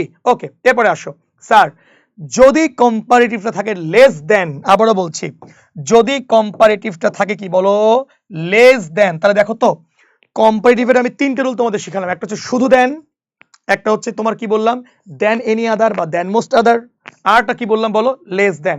এই তিন ভাবে তোমার কাছে কম্পারেটিভ পরীক্ষায় আসতে পারে। আমি তিন ভাবেই তোমাকে শিখালাম, দ্যাটস ইট। তুমি যে কোনো একভাবে তুমি দেখবা যেটা আসবে সেটাই করে দিয়ে আসতে পারবে। সো বললাম লেস দেন থাকলে আমি কিভাবে নেগেটিভ করব, তাই তো প্রথমে হচ্ছে লেস এর পরিবর্তে নট অ্যাজ। আবারও বলছি লেস এর পরিবর্তে নট অ্যাজ। আর এই যে দেন, এই দেনের পরিবর্তে কি বলো অ্যাজ, আর কিচ্ছু না। তাহলে বলো তো কি বলেছি, he is less ugly then you said. তাহলে বলছিলাম কি বলতো লেস আগলি দেন, দেখো তো লেস দেন বাক্যে আছে।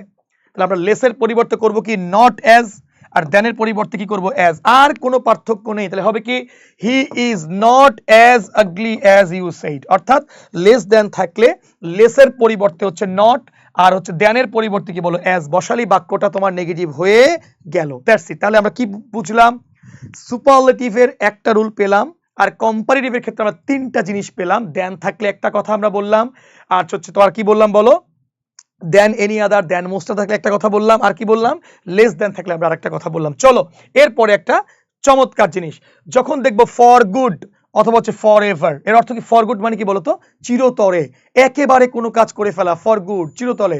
তোমাকে আমি চিরতরে বিদায় জানালাম, ফর গুড এমন কিছু একটা। ফর গুড বা ফর এভার চিরতরে অর্থে প্রকাশ করতে যদি এরকম কোনো বাক্য আসে, সাবজেক্টের পরে আগে সাবজেক্ট তারপরে নেভার, এরপরে যা যা আছে বসে যাবে। এবং অবশ্যই অবশ্যই অবশ্যই নেভারের পরে মূল ভার্বের পরে অবশ্যই মূল ভার্বটার অ্যান্টোনিম বসবে। অর্থাৎ মূল ভার্ব যা দেয়া রয়েছে তার ঠিক বিপরীত একটা ভার্ব বসবে। একটু বুঝাচ্ছি চলো। I left home for ever, আমি চিরতরে আমার বাসা ত্যাগ করেছিলাম। সো প্রথমে কি হবে আই সাবজেক্ট, সাবজেক্টের পরে নেভার, এই যে নেভার।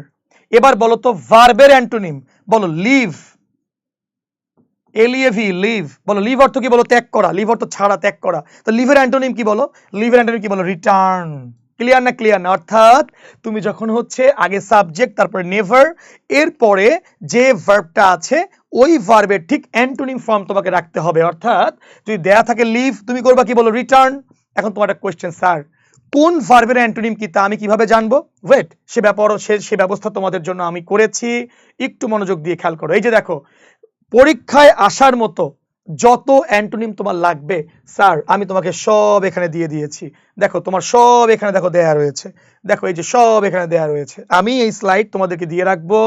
তোমরা যে কাজটা করবা আমার এই ক্লাসের পরে এই স্লাইড নিয়ে একটু চিন্তা ভাবনা করবা, পড়বা, আমার কথাগুলো শুনবা, ক্লাস করবা, বারবার প্র্যাকটিস করবা, আমার কথার পরে বই খুলে প্র্যাকটিস করবা। আমি যে শীট আজকে দিয়েছি বা যা দিব, যে লেকচার শীট দিব, এটা ভালোভাবে প্র্যাকটিস করে দেখবা এই ক্লাস তোমার একদম ইজি হয়ে গেছে। তো কি বলছিলাম, দেখো আই এর ক্ষেত্রে আই আমরা নেভার বসালাম, আর লিভ এর অ্যান্টোনিম কি বলো রিটার্ন।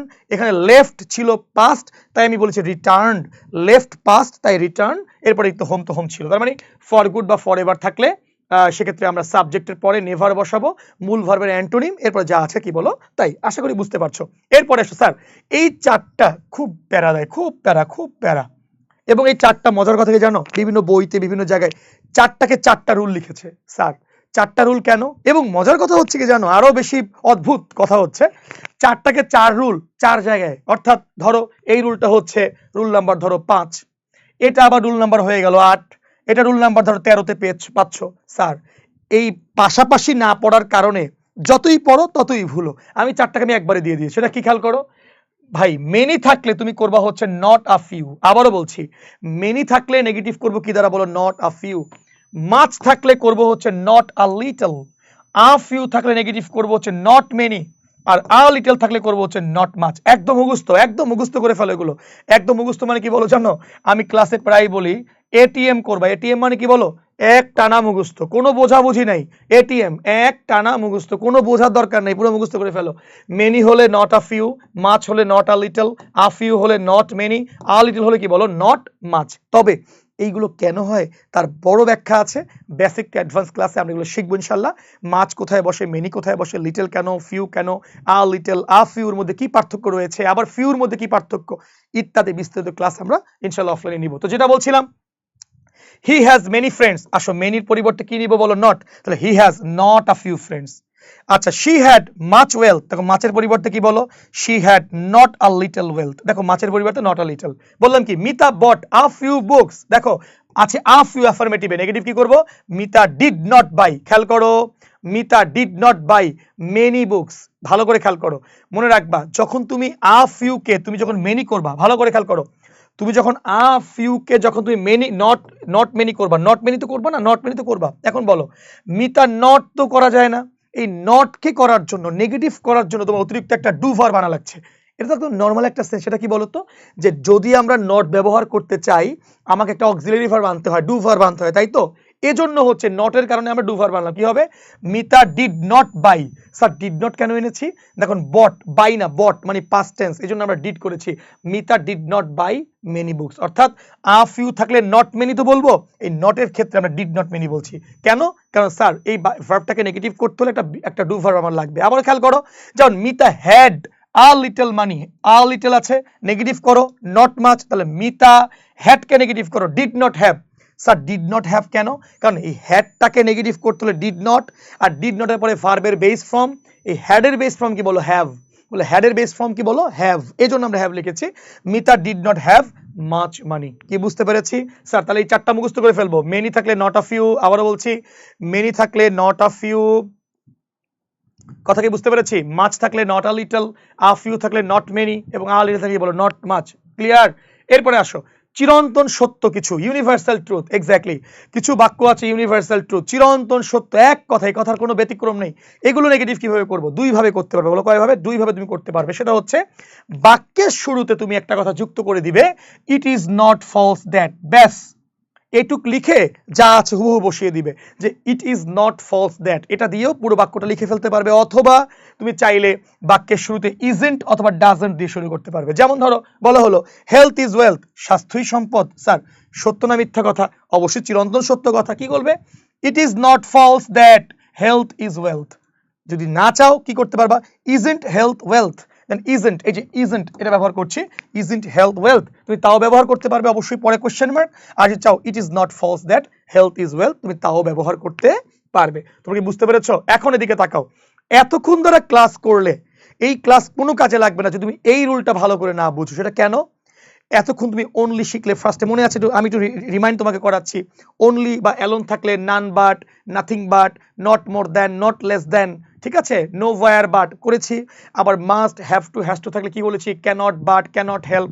আবার হ্যাড টু হলে কি বলেছি, could not but, could not help বলেছি। আমরা আমরা কি বলেছিলাম বলো, ফর দ্য লাস্ট টাইম, এমন কিছু হলে আমরা কি বলছি, নেভার দ্বারা শুরু করতে, নেভার অ্যাগেইন দ্বারা শুরু করতে হবে।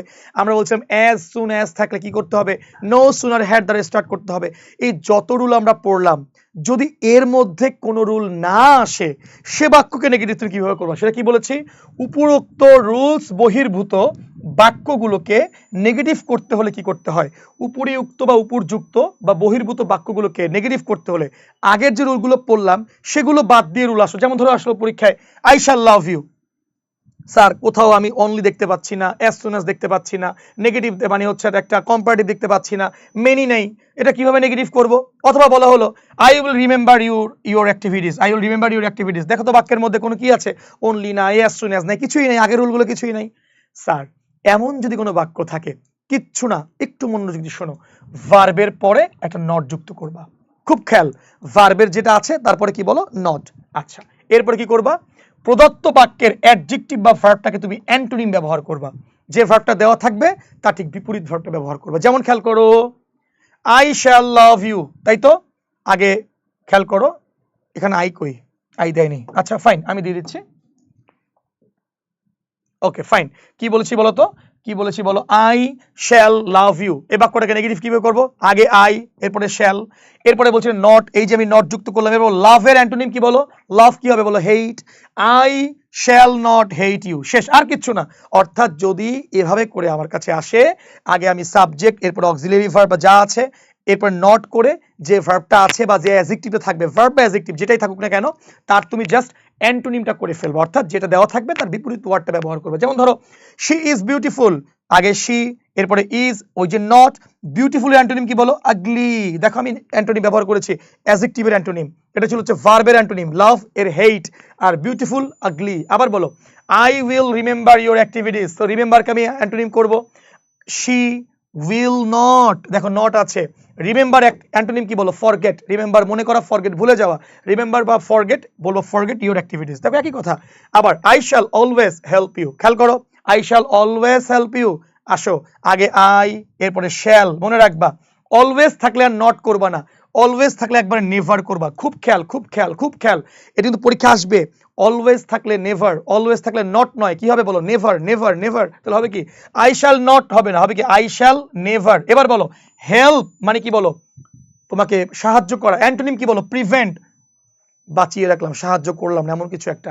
সো আমরা অলওয়েজ এর জায়গায় নট বসালাম না কেন, কারণ অলওয়েজ থাকলে নেভার বসে, আর এই হেল্প ভার্বের অ্যান্টোনিম কি বলবো, প্রিভেন্ট। আরো অনেক ভার্ব বলা যায়, আরো অনেক অ্যান্টোনিম হয়, বাট প্রিভেন্টও বলা যায়, এমন কিছু একটা। আবার দেখো হি অলওয়েজ কামস ফার্স্ট, চলো এটাকে আমরা একটু নেগেটিভ করে ফেলি, হি এর জায়গায় হি আছে, আমরা এখানে অলওয়েজ কি বললাম, নেভার, বলো অলওয়েজ কি বলবো, নেভার, নট বলবো না, নেভার। কামস তো আছে, এবার বলো অ্যাডজেক্টিভ আছে ফার্স্ট, বলো ফার্স্ট অ্যাডজেক্টিভ কি, মানে অ্যান্টোনিম কি বলো, স্লোলি, তাহলে হবে কি হি নেভার কামস, কি হবে বলো, স্লোলি। তার মানে কি, কি বুঝলাম, উপরে যতগুলো রুল পড়ে এসেছি যদি ওগুলোর কোনোটা না আসে, সেক্ষেত্রে আগে আমরা সাবজেক্ট লিখবো, এরপরে ভার্ব লিখবো, এরপরে নট লিখবো, উক্ত ভার্ব বা অ্যাডজেক্টিভের অ্যান্টোনিম ব্যবহার করব। আর যদি অলওয়েজ থাকে তাহলে আমরা কি ব্যবহার করব বলো, আমরা নেভার ব্যবহার করব। স্যার একটা কথা হচ্ছে, তুমি যদি চাও স্যার এতগুলো অ্যান্টোনিম কোথা থেকে শিখবো, অনেক, নো একদম না, সিলেক্টেড কিছু অ্যান্টোনিম আমি দিয়েছি, ইনশাল্লাহ এর মধ্যে তোমার পরীক্ষা কমন পড়ে যাবে। এই যে দেওয়া আছে এখানে দেখো, এগুলো ভালো করে পড়ে ফেলবা, ওকে, এগুলো ভালো করে পড়লে আমার মনে হয় তুমি অনেক সুন্দর করবা, অনেক ভালো করবা। তোমরা যারা এতক্ষণ ধরে আমার সাথে এই ক্লাসটি উপভোগ করেছো কিংবা দেখেছো, এক কথা এনজয় করেছো, অথবা একটু বোরিং লাগতেও পারে, বাট আশা করি লাগেনি। আমি চেষ্টা করেছি একদম বেসিক টু অ্যাডভান্স সব ব্যাপারে ভালো করে পড়াতে, তাদেরকে অনেক ধন্যবাদ দিচ্ছি, অনেক অনেক অনেক ধন্যবাদ তোমাদেরকে, তোমরা যারা এতক্ষণ ধরে আমার এই বকবকানি শুনেছো, আমার এই কথাগুলো শুনেছো। আশা করি অ্যাফার্মেটিভ থেকে নেগেটিভ, আবার ভাইস ভার্সা হতে পারে, নেগেটিভ দিতে পারে ওটাকে অ্যাফার্মেটিভ, একই কথা, মানে যেটা আমরা অ্যাফার্মেটিভ পড়িয়েছি নেগেটিভ আসলে চাইলে করবা, নেগেটিভ দেওয়া হয়েছে জাস্ট ওটারই অ্যাফার্মেটিভ করে ফেলবা, ওইটা পড়লে ভালো করে তোমার হয়ে যাবে।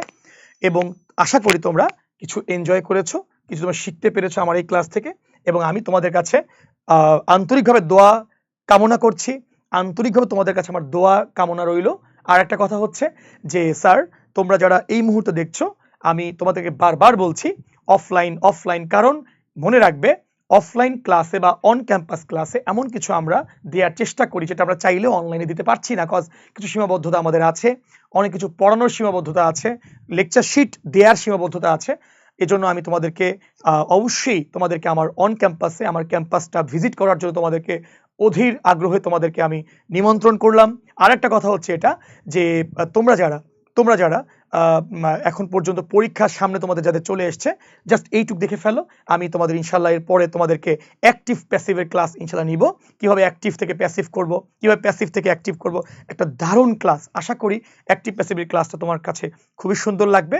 আগামীর ক্লাসের নিমন্ত্রণ জানিয়ে আমি আজকের মধ্যে এখানে শেষ করলাম। তবে হ্যাঁ, যাবার আগে আমি আমার সেল নাম্বারটা তোমাদেরকে শেয়ার করছি, কারণ অনেকের অনেক কোয়েশ্চেন থাকে, স্যার এটা বুঝিনি, আর একটু বুঝিয়ে দিলে ভালো হয়, কোনো ব্যাপার না, please feel free to call me, but that সেটা অবশ্যই ক্লাস টাইমে নয়, এবং আমরা সারাদিন ক্লাসই থাকি, আবার রাত 9টার পরেও নয়। সো সন্ধ্যা 7টা থেকে রাত 9টা এই টাইমটার মধ্যে বেসিক্যালি তোমরা আমাকে ফ্রি পাবে, তোমরা চাইলে ইনশাল্লাহ আমাকে যোগাযোগ করতে পারো। আর যারা অফলাইনে আসবে বা অন ক্যাম্পাসে আসবে তো নিশ্চয়ই আমাকে দেখতেই তো পাবে ইনশাল্লাহ, তখন নয় আমরা ইনশাল্লাহ আরো বিস্তারিত কথা বলে নিব। সেটা হচ্ছে 018925686828, ইনশাল্লাহ আমরা তোমাদের সাথে কথা বলবো, দেখা করব, সে পর্যন্ত সবাই ভালো থাকো, সুস্থ থাকো। তোমাদের সবার জন্য শুভকামনা, আমি দোয়া চাচ্ছি। আসসালামু আলাইকুম ওয়া রাহমাতুল্লাহি ওয়া বারাকাতুহু।